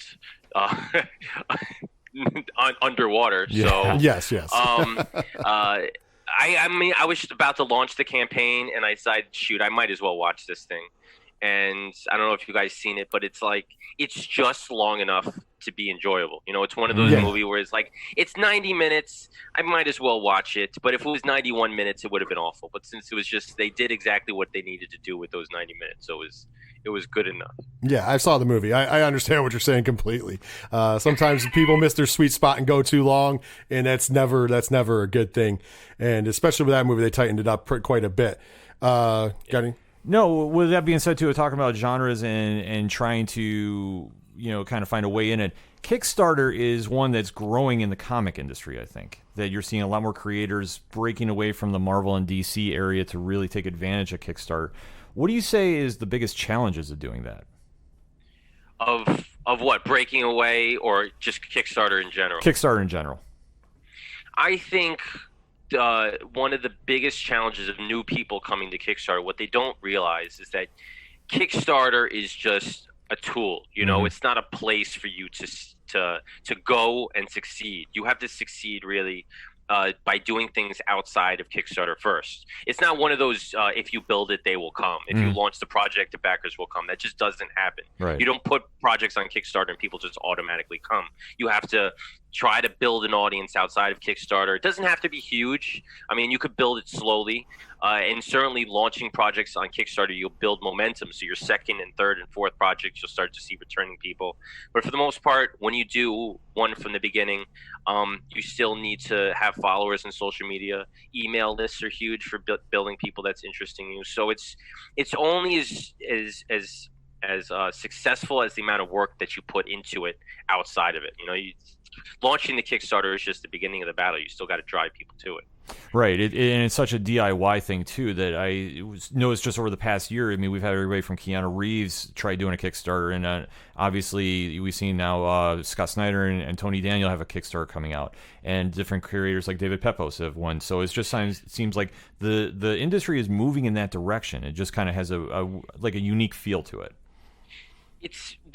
I think Kickstarter is a unique thing for comics. I mean, sure, they kickstart all sorts of other things, books, dance companies, products, game boards, but I feel like comics fans and the comics community just rallies around that DIY mentality and that attitude. Going back to the traditions of Laird and Eastman putting together Ninja Turtles and printing the thing themselves. Comic fans love that kind of attitude that I'm going to make this book and I'm going to put it out there. So when you launch a Kickstarter, the community is great, just rallying around creators that are trying to do this thing. Likewise, when I've launched prose projects, a novel on Kickstarter. It's just not the same thing. I think readers are just they just feel more comfortable just going to Amazon and opening up their Kindle rather than what is this? I gotta look at tiers and pledges. Like I'm not gonna be bothered with that. Rather than comic fans, they get really into it, the art and all the extras, bookmarks, the stickers and the pins or whatever, and they really like the events of it all. Yeah, I think that's one benefit of Kickstarter, too, is that if you are very passionate about supporting a creator and you definitely have the resources to do it, you can get a lot back for very little, too.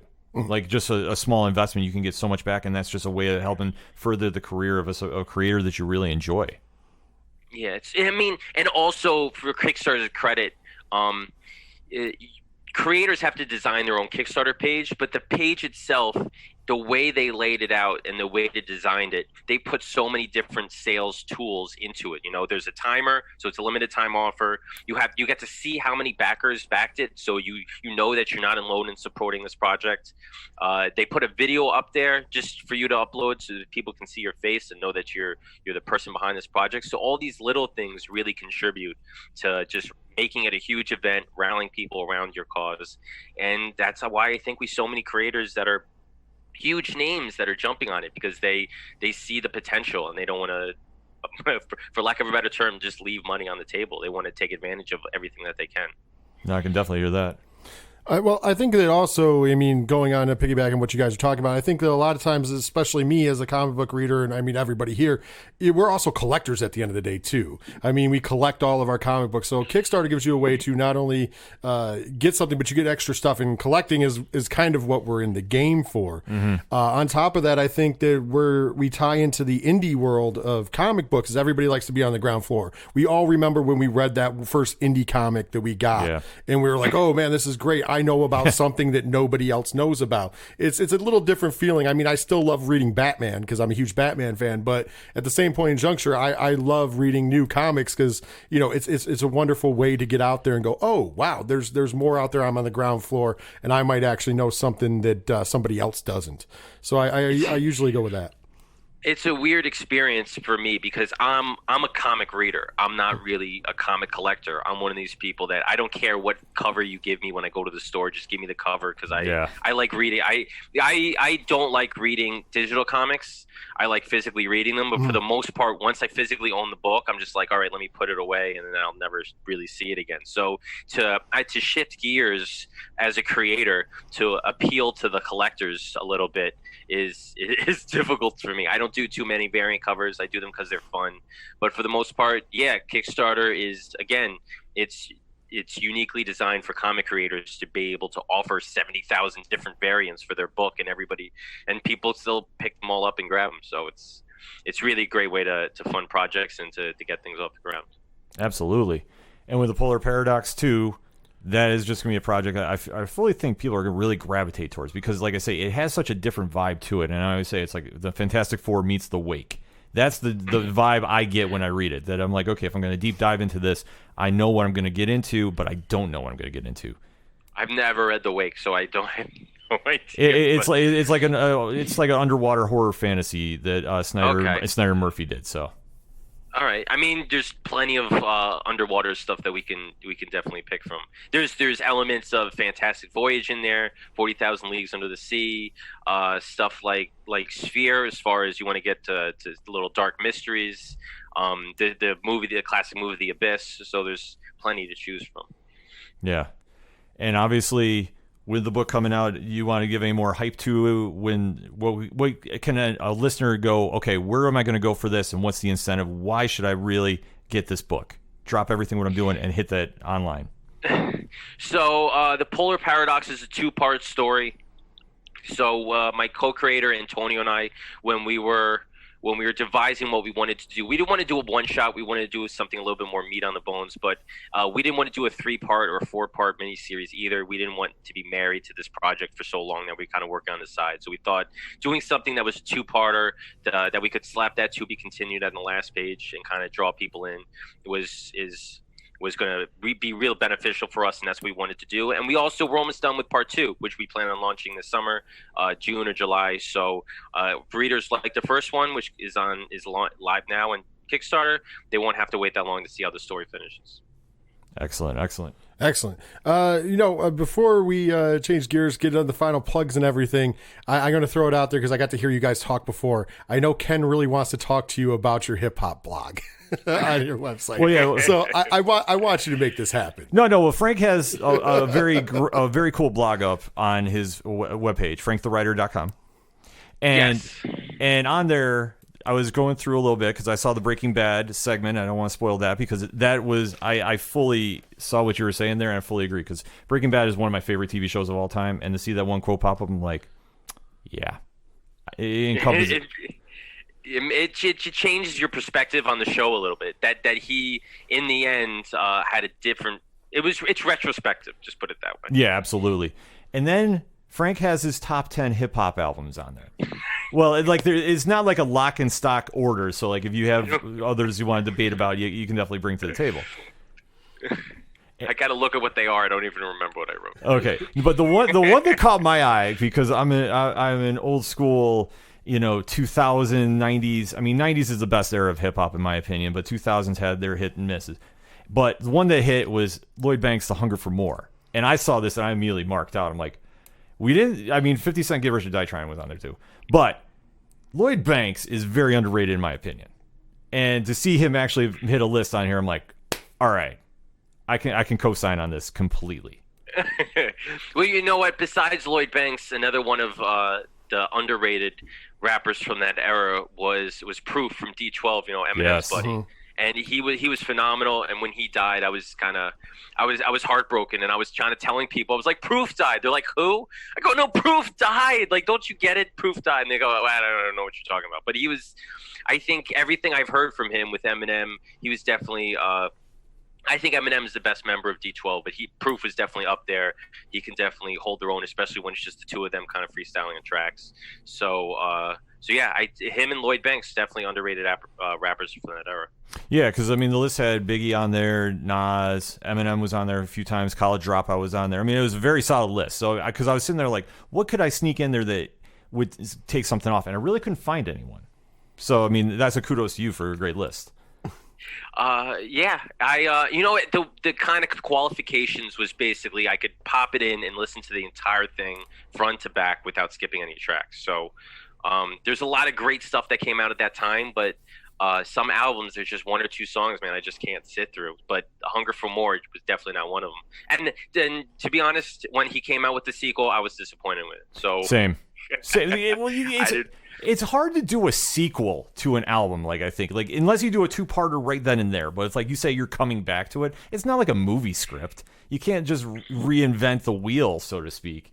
It's like, okay, just call it something else. But the fact that like there was a sequel, I'm like, it's kind of like with Lil Wayne, how many the Carters we have. Like Carter 3 is the best Carter. Everything else, okay, it's good, but it's not topping that one. So like, why do we need another sequel? It's kind of like having the Rocky movies. You don't top it after 4, and then we have 5 and Balboa, and we can get into another subject about that, but. Yeah. Well, I mean, I could go into honorable mentions too. I was a big fan of Jadakiss' Kiss of Death. Yeah, I thought that great album album. was pretty solid.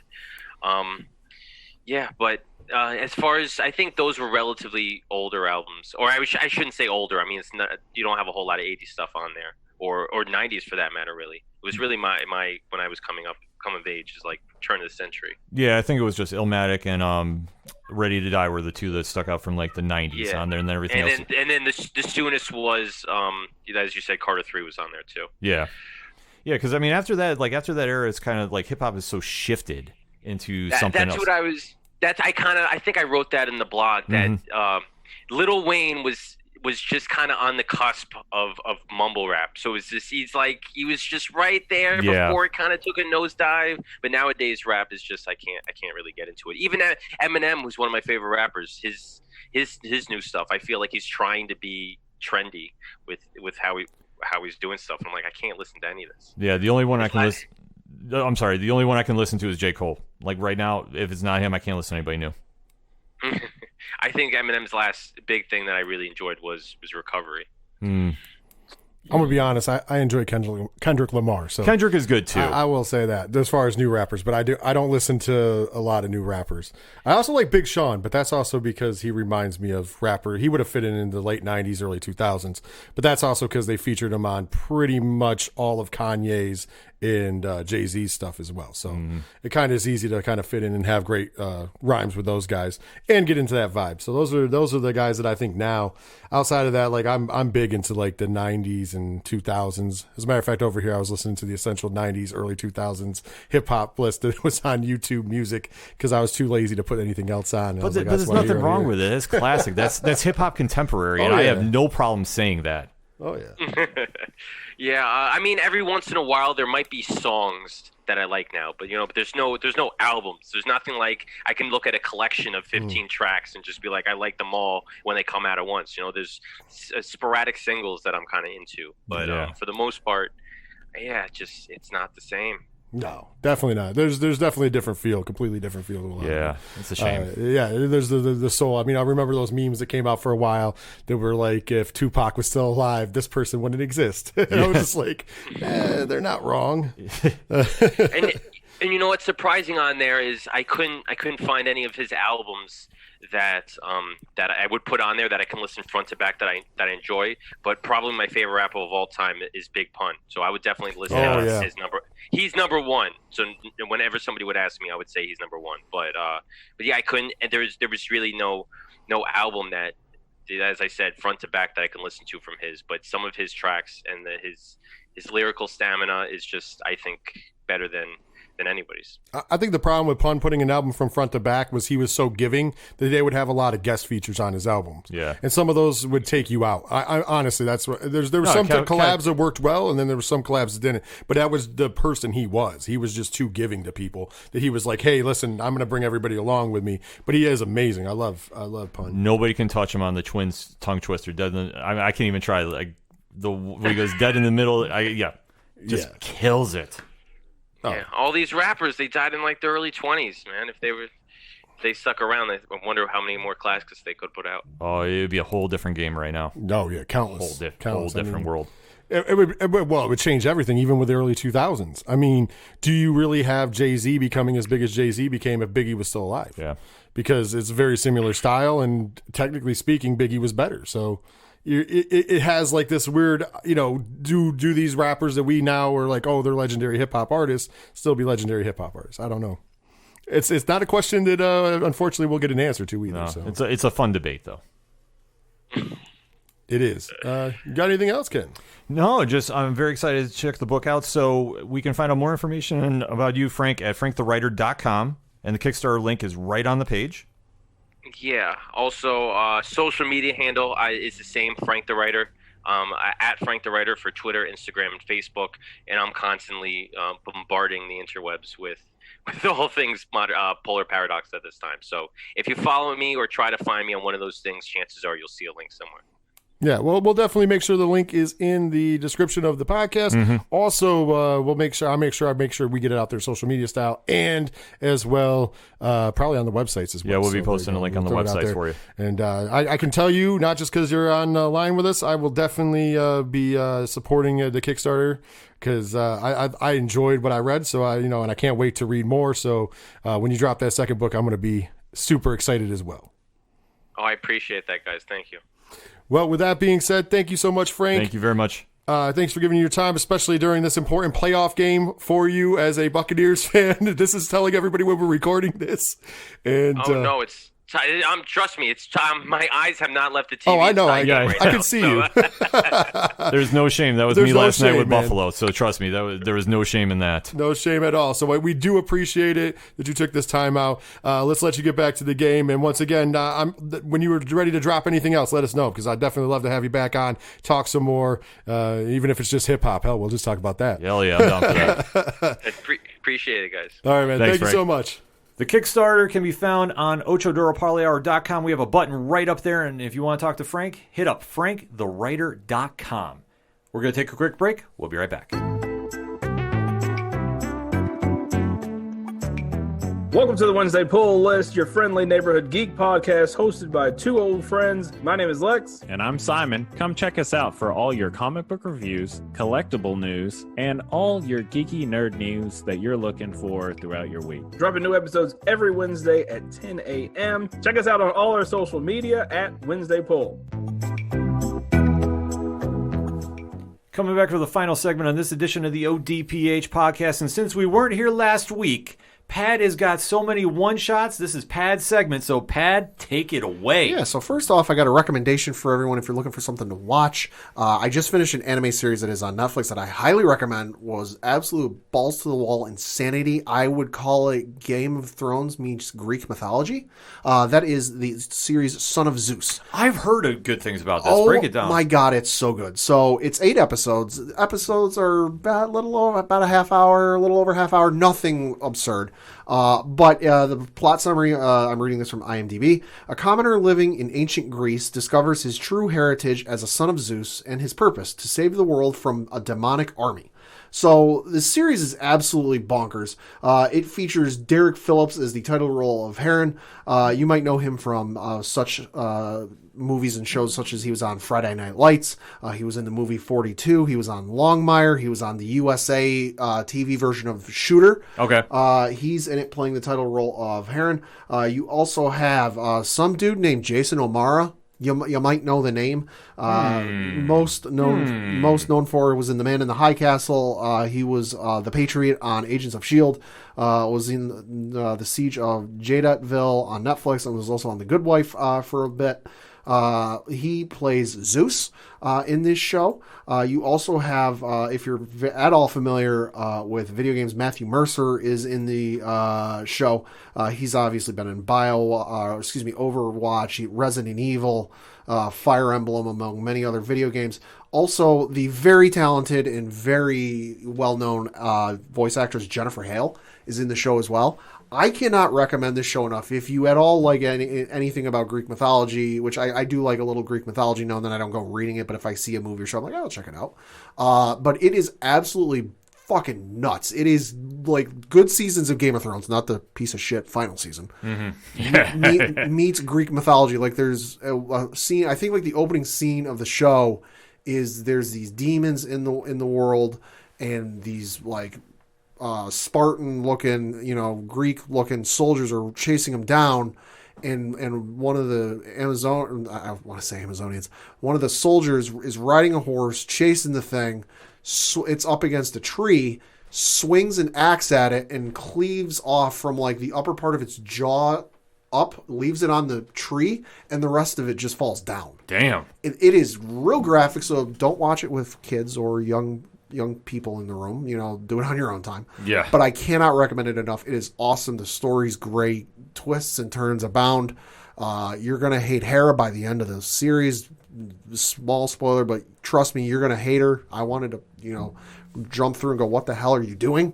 But seriously, check it out. It's a great show.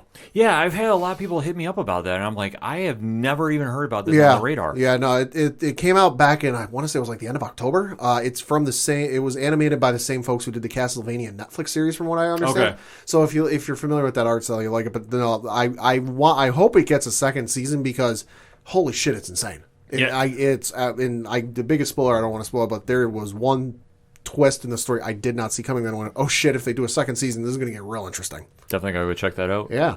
Switching over to some video game news. This one was very surprising and very interesting. So back last week on the 13th, it was announced that the folks over at Bethesda Games, specifically Machine Games, who made Wolfenstein: The New Order, are working on an untitled Indiana Jones project, which is very surprising. Okay. I would say the only well-known and very popular Indiana Jones project that's been done in Christ ever was the Lego Indiana Jones video games, which was very fun. It was the original 3 movies, and then I think they did Lego Indiana Jones 2, which was just the original 3 movies plus 4. It was a lot of fun. Han Solo was an unlockable character in that game, so it was a little fun. It was fun to run around. One character is Indiana Jones, the other one is as Han Solo, so that was fun. But no, the folks over Machine Games and Bethesda are working on an Indiana Jones video game. Literally nothing's known about it. They put out a teaser trailer back on January 12th, so that was very interesting, and it looks like it's going to be fun. I can't wait for that. Yeah, it definitely looks interesting, I gotta say. Yeah. When I first heard about this, I was like, Yeah, no, Bethesda, great games, Skyrim, the list goes on and on and on. So I'm excited for this. We'll see. But the interest with, Lucasfilm properties didn't stop there, because notice something on Facebook the following day, that the Facebook page Star Wars Games, which was just, the title, I guess you could say, that the company was using to talk about their video game projects, changed its name to Lucasfilm Games. So it was announced on StarWars.com, quote, Lucasfilm Games is now the official identity for all gaming titles from Lucasfilm, a name that encompasses the company's rich catalog of video games and its eye toward the future. So that took me a little bit by surprise. I was like, okay, makes sense. Star Wars Games a little bit weird for a title for your gaming division. Lucasfilm Games makes a little more sense. Kind of keeps it all synonymous with the title, the name. But then the surprises didn't stop there. And it was announced that Ubisoft, makers of such games such as the Assassin's Creed series, The Division, the list goes on and on. They're very well known. They're working on an open world Star Wars game. And that one went, wait a minute, time the fuck out. Yeah. EA Games had an exclusivity deal on the Star Wars license for like 10 years. And I want to say they were like 7 or 8 years into this. And I went, did EA Games lose the exclusivity with Star Wars? It would appear so. So that's got a lot of people, myself included, excited, because don't get me wrong, EA Games, they did some good stuff. Star Wars Squadrons, short, could have used a little bit more to it, but it was fun. Jedi Fallen Order, hands down the best game in the last 10 years. Battlefront, their Battlefront 1, piece of hot garbage. Mm-hmm. Battlefront 2, yeah, they made improvements, but Christ almighty, if you want to talk about running out the gate and falling flat on your face, look back to that fiasco. Oh, it's an honor and a privilege to grind for 35 hours to unlock Darth Vader.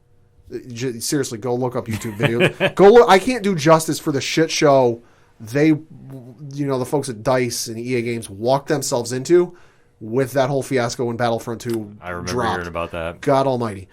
So for the good, they've canceled more games than they've actually put out. So for EA to lose the exclusivity title, good. Give it to somebody else. Let some other people run with it, have some fun with it. That is where Star Wars worked at its best. I remember very fondly back with the PlayStation 2 and the original Xbox. There were some games that were exclusive to Xbox. There were some games that were exclusive to the PlayStation. But it was all under the LucasArts brand, but there were still different people working on it. It wasn't all this one big group or whatever. So I think this is where it's going to work best. I'm very excited for it. We do have some hints at what the Ubisoft game is going to be. That was my next question for you. Yeah, so we do have some hints at what it's going to be about, because obviously if they're going to be working on something, there are job postings. There's a Ubisoft Massive's job recruitment page was updated following the news of the new Star Wars game, and the page now has several job listings in various departments such as gameplay, art, production, animation, and more. While there's nothing official about the upcoming games, just they're working on it, you can kind of glean some ideas or draw some conclusions from what they're going to be doing. Mm-hmm. For example, they have a listing for a senior progression game designer, and they're looking for someone, quote, with absolute passion for playing and making games, especially RPG and action-adventure games, as well as proven experience working with progression systems and balancing. So it looks like it's going to be an action-adventure RPG with a progression system, which the studio working on it for Ubisoft Massive, they did work on the video game The Division and Division 2, which fun game. Tom Clancy, Division, basically... Story's funny now, but at the time it was a little outrageous. A pandemic breaks out in New York City. Yeah. At the time, wild story. Now looking back, well boy. Yeah, not so much. Yeah. So I'm definitely excited for that. So we'll see where that goes. But like I said, Luke, it does appear that EA Games has lost the exclusivity deal, and like I said, good. That's a big move. Yeah. That's a big move. And obviously the Star Wars games are now basically coming into canon, so pretty much you really got to make sure you bring your A game for it. So hopefully they do some magic here. Yeah. An open world, give it to me. Read about it. Give it to me, and it's an open Star Wars world game that's not on PC like Star Wars The Old Republic is, that I don't need a gaming PC to play. Give it to me. Yeah. Also sticking with some video game news. This one, a little bummed, but I understand it given the way with the world is and how difficult it is to make video games. It was announced on the Hogwarts Legacy, that is the video game, the Harry Potter video game coming out for next gen consoles, or I guess current gen since they're out. PlayStation 5, the new Xbox. The Hogwarts Legacy video game, which is the one set in the 1800s, you're basically going to get to go through your entire school career at Hogwarts and become a wizard and classes and all that. That it was originally supposed to come out this year in 2021, but they announced on their Twitter account last week. Quote, "We would like to thank fans from around the world on the tremendous reaction to the announcement of Hogwarts Legacy from our Portkey Games label. Creating the best possible experience for all of the wizarding world and gaming fans is paramount to us, so we are giving the game the time it needs. Hogwarts Legacy will be released in 2022. Close quote. Okay, I'm fine with that. I mean, you look at the goddamn fiasco that is Cyberpunk's release. Yeah. If a game needs time to come out, give it time. Give it time. Let it come out. That way you, again, don't have a fiasco like it was for Cyberpunk, where for weeks and weeks and weeks, people were running into crashes and bugs and all that. Happy to say, side note, seems to be smoothed out, at least on my end, and I'm playing on an old fat, original gen PlayStation 4. Not a slim one, not a pro one. First year, 6 months after they released PS4. The old school one. The old school one. So it's working fine for me now, but that's, a month and a half after they released it. Give it the time it needs. I'm all right with waiting. I got enough coming out already that I don't need any more to worry about. Yeah. So yeah, definitely excited about that. Yeah, no issues with them waiting. No. Get it right the first time, and so we don't have to keep hitting the reset. Yeah. Switching over to some casting news. I know you and I are very excited about this one. The Umbrella Academy Season 3 has unveiled its cast lineup for the Sparrow Academy. And it includes a telekinetic cube named Christopher. Reasons. It's weird. It's weird.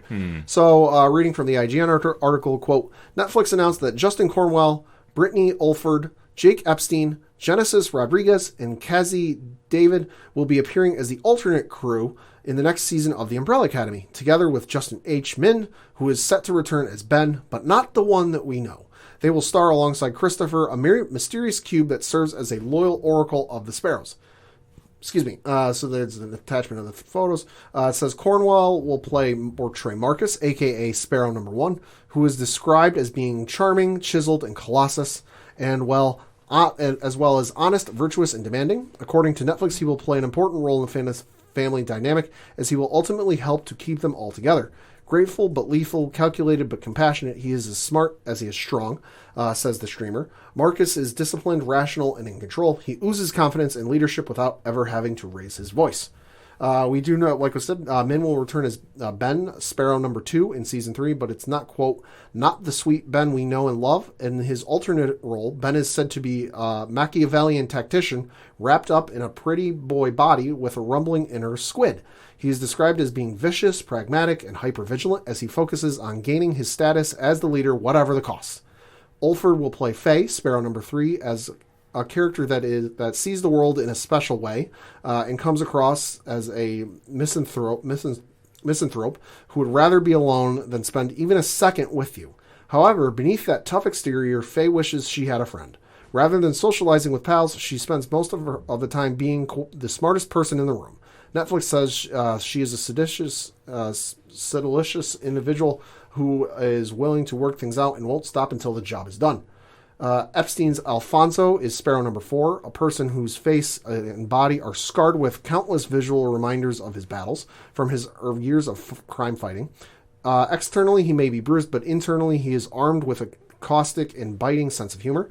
According to the streamer, the only thing he likes better than verbally battering anyone foolish enough to get in his face is a good pizza and a 6-pack of beer. I can get behind that. Yeah.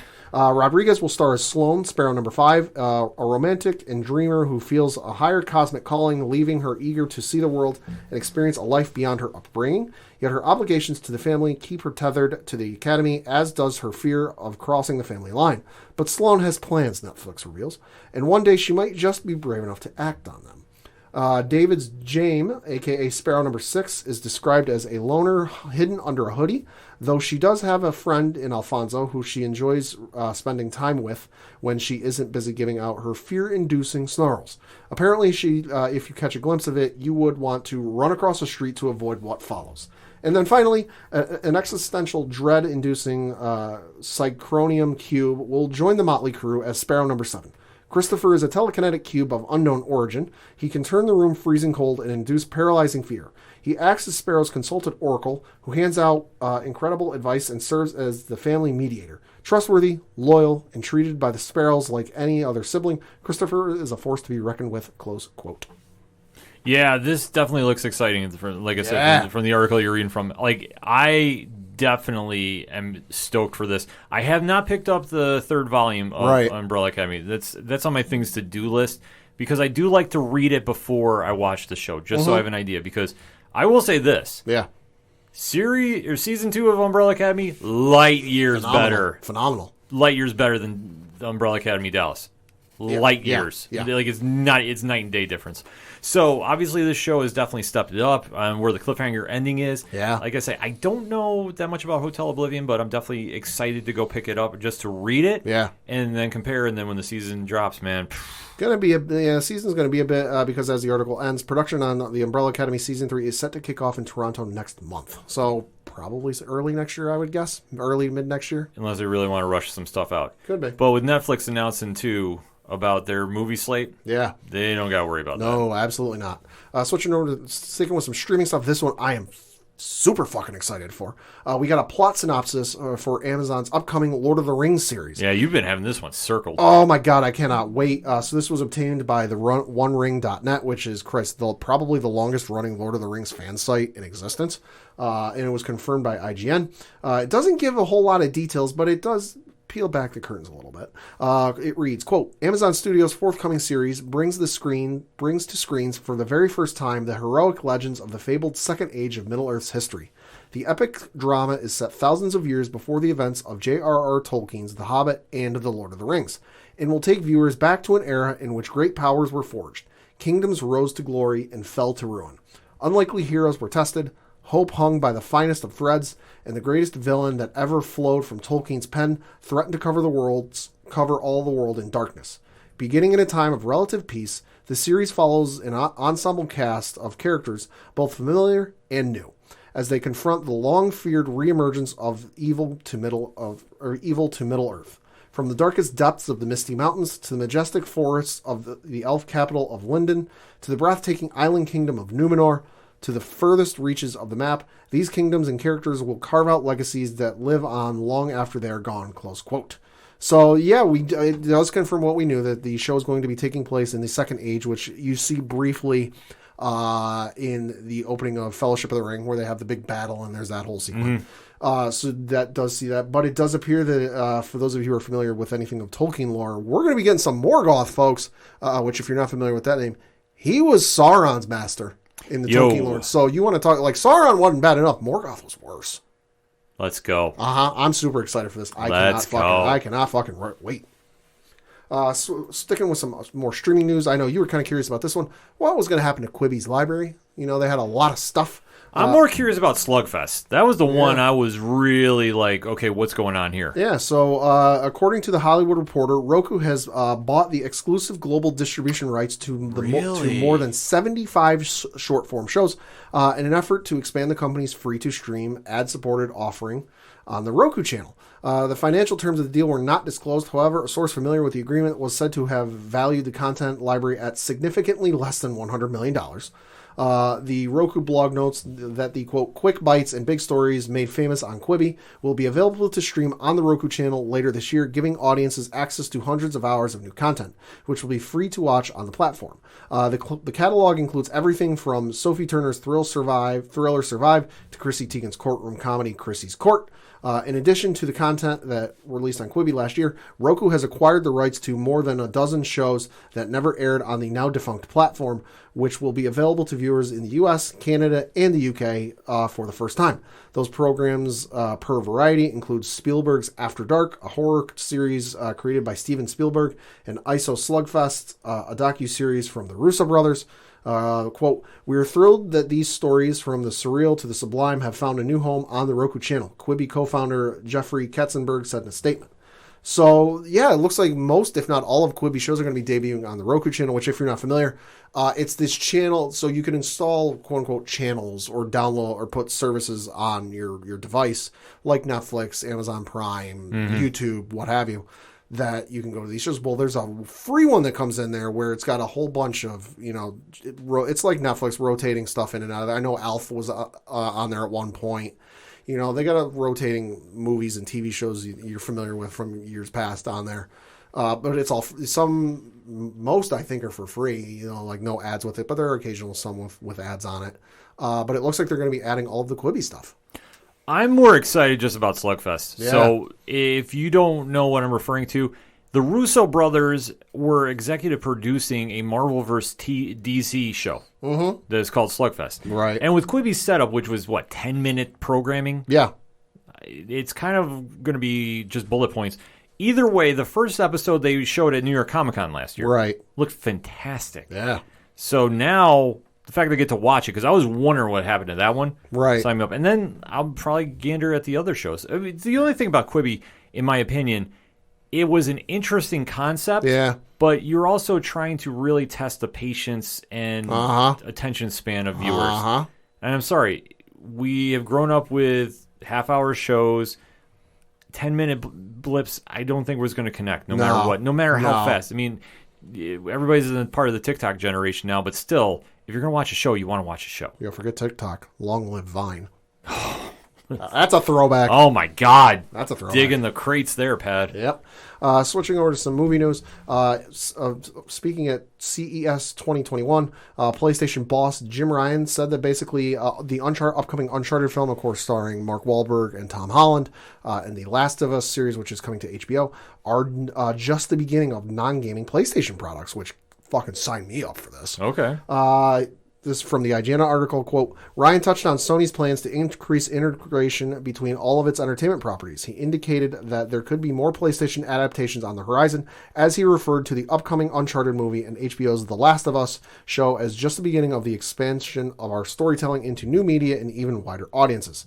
In his brief show appearance, Ryan said that the company is really thrilled to bring some of the best PlayStation IP to new media like film and television, because these type of projects align with the company's core focus and strategy. He noted that ultimately Sony is a creative entertainment company and entertainment has never been more important, close quote. So towards the end of last year, Sony Pictures chairman and CEO revealed that his studio had been actively developing 10 video game adaptations, including 7 TV shows and 3 movies based on PlayStation properties, though he didn't specify whether the Uncharted movie and The Last of Us TV series were included in its count. So we all know that Uncharted is scheduled to release theatrically in the U.S. on July 16th, 2021, and like I mentioned, it features Tom Holland as the title character of Nathan Drake. Mark Wahlberg is also in it as well. And then also you've got the Last of Us series coming to HBO. Some not really sure when, but speculation is saying 2022. But it looks like we're gonna. And I had a feeling a couple of years ago something was coming, because way back when the Ratchet and Clank film came out in theaters. Screw you, Tom from Off the Cuff Gaming. Wow, he tried making a peace offering too. Oh yeah. I had a feeling something was coming, because at the start of the film, there was I can't remember specifically because it's been maybe about 2 years since I've actually watched the film. There's a logo there that was like PlayStation Movies or PlayStation something, that I was like, hold on, are you planning on doing more of these if it does well? So I had a feeling something like was coming. I'm all for it. PlayStation, for what it is, and if you're an Xbox fan, I understand you're kind of like turning your ears off. But PlayStation's got a lot of great stories. Horizon Zero Dawn. Correct. Give me a God of War HBO series. Yo. Oh my God. That would be absolutely batshit insane, and I would be here for it. But they've got a lot of great stories that they have the rights to. Infamous is one, you could gear towards the comic book fans, because, Christ, it's like a comic book guy, average Joe, gets powers, and then all of a sudden is tasked with saving his city and the world. Infamous would make a great TV series. There's a whole bunch, you could do Spyro for the kids, for kids, that'd be a fun one. Sly Cooper would be another fun one. There's just so many good stories that they could do that I think it's a great idea. Definitely branch out there. Yeah, definitely take the shot with it. I was saying, Chris, they're even doing, the Resident Evil thing on Netflix. Yeah, I mean, it's a genre that you could definitely flip into it. Yeah. You just got to do it right. I mean, if you don't do it, it's going to look super corny. But I got faith in this. This one I know you're interested in, and I can't wait to hear your thoughts on this. We know that the Zack Snyder cut of Justice League that I will not watch is coming this year. Is it this year? Yeah, it's this year. This year to HBO Max. This was the big touting point that, you're finally going to get to see it. It's going to be 4 one-hour parts. Not no more, my friends. You people wanted it. You people are going to fucking get it. You're going to have to fucking deal with it. It's no longer 4 one-hour long episodes. They're putting it out on one thing. 4-hour movie. Here you go, folks. You wanted it? Sit through that pile of garbage. It makes sense, though. Yeah, no, it does. Yeah, Snyder has wanted to make it a one film. This is his vision. Very polarizing, as you can hear Pat's voice. You can definitely get the temp in the room. But this makes perfect sense. With the whole slate of HBO coming now to HBO Max, Warner Brothers coming to HBO Max. Yeah. You got to keep up with the Joneses. And that's what Snyder is doing. He's always wanted this to be his movie epic, to do it our episodes. I don't think he probably sat there in the editing room and was like, this isn't going to work. Right. And I get it for that aspect. Oh, yeah. I get it. But I have said this once, and we'll say it again when it gets time around. For all the hype and for all the extra bells and whistles, this better be the fucking Citizen Kane of comic book movies. It's got to deliver. Because I will say this, if it doesn't, and if it somehow goes south, I'm going to laugh hysterically. The internet is going to have a field day with this. Like, it's just one of those, like, it's either going to restart Snyder's involvement in the DCU, and I don't care what he said. I don't care what he says. If this thing takes off like gangbusters, he's going to be doing another DC project. If this thing tanks, it's never to be heard of again. that you'll just be one and Oh, done. I won't let some of these people forget. Oh, I know you want no, nor should you, because this is what you wanted. You got it. Yeah, you wanted your 4-hour Joss Whedon untouched Zack Snyder master cut. You're gonna fucking get it. And like I said, this thing better be the goddamn Citizen Kane of comic book movies. That it's better than Dark Knight. That it's better than Logan. That it's better than Captain America, Winter Soldier, Avengers Endgame. That it's better than every other comic book movie ever made or will be ever made. Because if it's anything less, it's a piece of shit. We're gonna have to wait and see when it comes out, but You're gonna have to wait and see. Oh, I'm not. I'll be there. No, trust me, I will be watching. I might live tweet during it, and we'll see what happens. I don't know when it gets out. I need to see this. But there's another movie that's coming out that I know you definitely want to reference. I got so hyped up, my Apple Watch told me to breathe. Yeah, that's not a joke. No, it is. I see it flashing from here. Jesus. Yeah, no, it's telling me quote, breathe. Even a minute of breathing helps creativity. Yeah, about that. Yeah. Zack Snyder got me all hyped up. So, sticking with some movie news, this one, unlike Justice League, I am very fucking excited for. Although, admittedly, with this news, kind of need some promo for it because there's not much. HBO and Warner Brothers have moved up the release date for Godzilla vs. King Kong from its original release date of May 21st, 2021 to March 26th, 2021. So we're sitting here. It is now the third week of January to date the show. We're recording this on the 19th of January. This movie now comes out in like a little over 2 months. Mm-hmm. There's no trailer. Now, we should note, there was a trailer floating around online yesterday. That is not a real trailer. It's a fake. That is a fake. That is a very good fan-made trailer. The only promotional anything out for this movie, I think maybe beyond a poster, was the brief 3-shot snippet that was put up on HBO Max for basically touting all the movies they got coming out this year. That it was like, if you sign into HBO Max, it should be the first thing you see when you open it. That it's kind of like, oh, hey, here's a quick glimpse of all the movies we got coming out this year on HBO Max. It's like the first footage I think we've seen of the thing all year, and it's Godzilla fighting King Kong. So we got to see something, and I'm excited for it. We're going to see something in Super Bowl. That's my guess. They're going to drop that trailer during the middle of it. Could be. So that being said, my one shot, actually, we're talking about dates. Perfect segue. Okay. So this week, as we are recording, the DC Universe is now going to unveil itself as the DC Universe Infinite. So now all the video properties are gone from the DC Universe. They're going to be just doing straight comic books a la Marvel Unlimited. Right.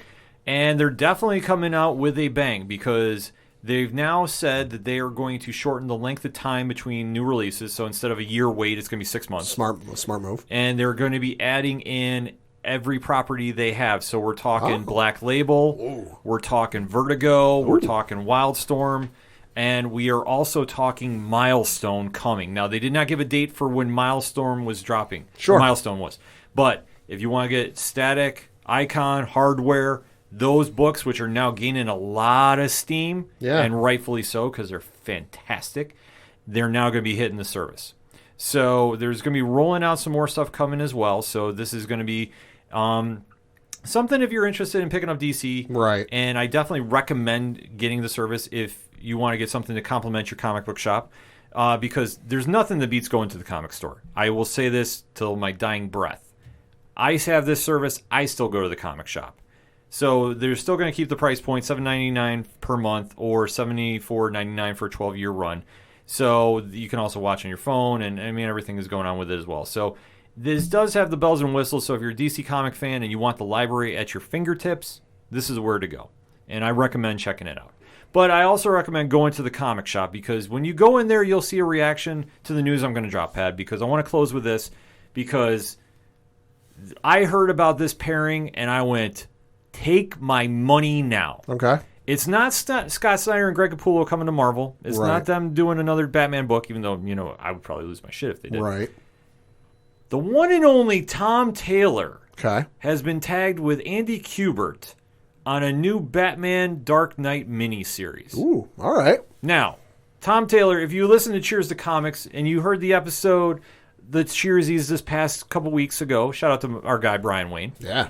You know our love affair with Tom Taylor. This is true. Fantastic writer. Deceased, Suicide Squad, taking over Nightwing. The fact he got his hands on Batman And this seems like it's going to be an Elseworld Stories. I don't even care where it's set. Well, it's going to be set in the United Kingdom. Ooh, okay. So, all right. This is going to be something different. Andy Kubert's art, I mean, legendary. Give me like a Victorian era Batman like murder mystery story. Go, give me that. I'd be all for that. It's going to be something like that because I got the article up from CBR.com. Okay. And according to the article, the Batman Dark Knight will take a, quote, seasoned Batman, a lifetime of broken bones, not broken spirit, out of Wayne Manor on a harrowing, action-packed European quest. Ooh. So this takes when a horrific tragedy in the UK sends a very personal and deadly message to the Dark Knight, one that will draw him out of Gotham to investigate. So the moment he lands in Europe, he'll be facing challenges unheard of and basically hunting for a villain known as Equilibrium. So what does this all mean? I don't know, but take my freaking money now. I got to make sure I to set up a poll list to go get this because, damn. Yeah. This is why you go to a comic shop, because you can have that interaction with fans. There's something about doing it online, and I will say that, because obviously we interact with a ton of fans online. But there's nothing that beats going to the comic shop, picking up the issue, talking with the people that work there, talking with the fans that are grabbing it as well, and having that vibe. So definitely head out to your local comic book shops. If you want a recommendation this week, Batman Catwoman #2. Uh-huh. Enough said. Enough said. Enough said. Fucking Phantasm. Andrea Beaumont. Yeah. Do I even need to say more? Nope. No. So definitely go out, support your local comic shops, and go out and support your local comic podcast. Shout out to Cheers to Comics. Shout out to Wednesday Pull List. Shout out to the Last Comic Shop. I'll give them a shout out too. And definitely shout out and support the industry, because they're the ones that are producing everything you're seeing on TV and movies right now. This is true. So that all being said, the music you heard on this episode of the ODPH is that of Shout at the Robots. They're amazing people. They read comics. They do. Mm-hmm. Julian can definitely break some down, and the rest of the guys too as well.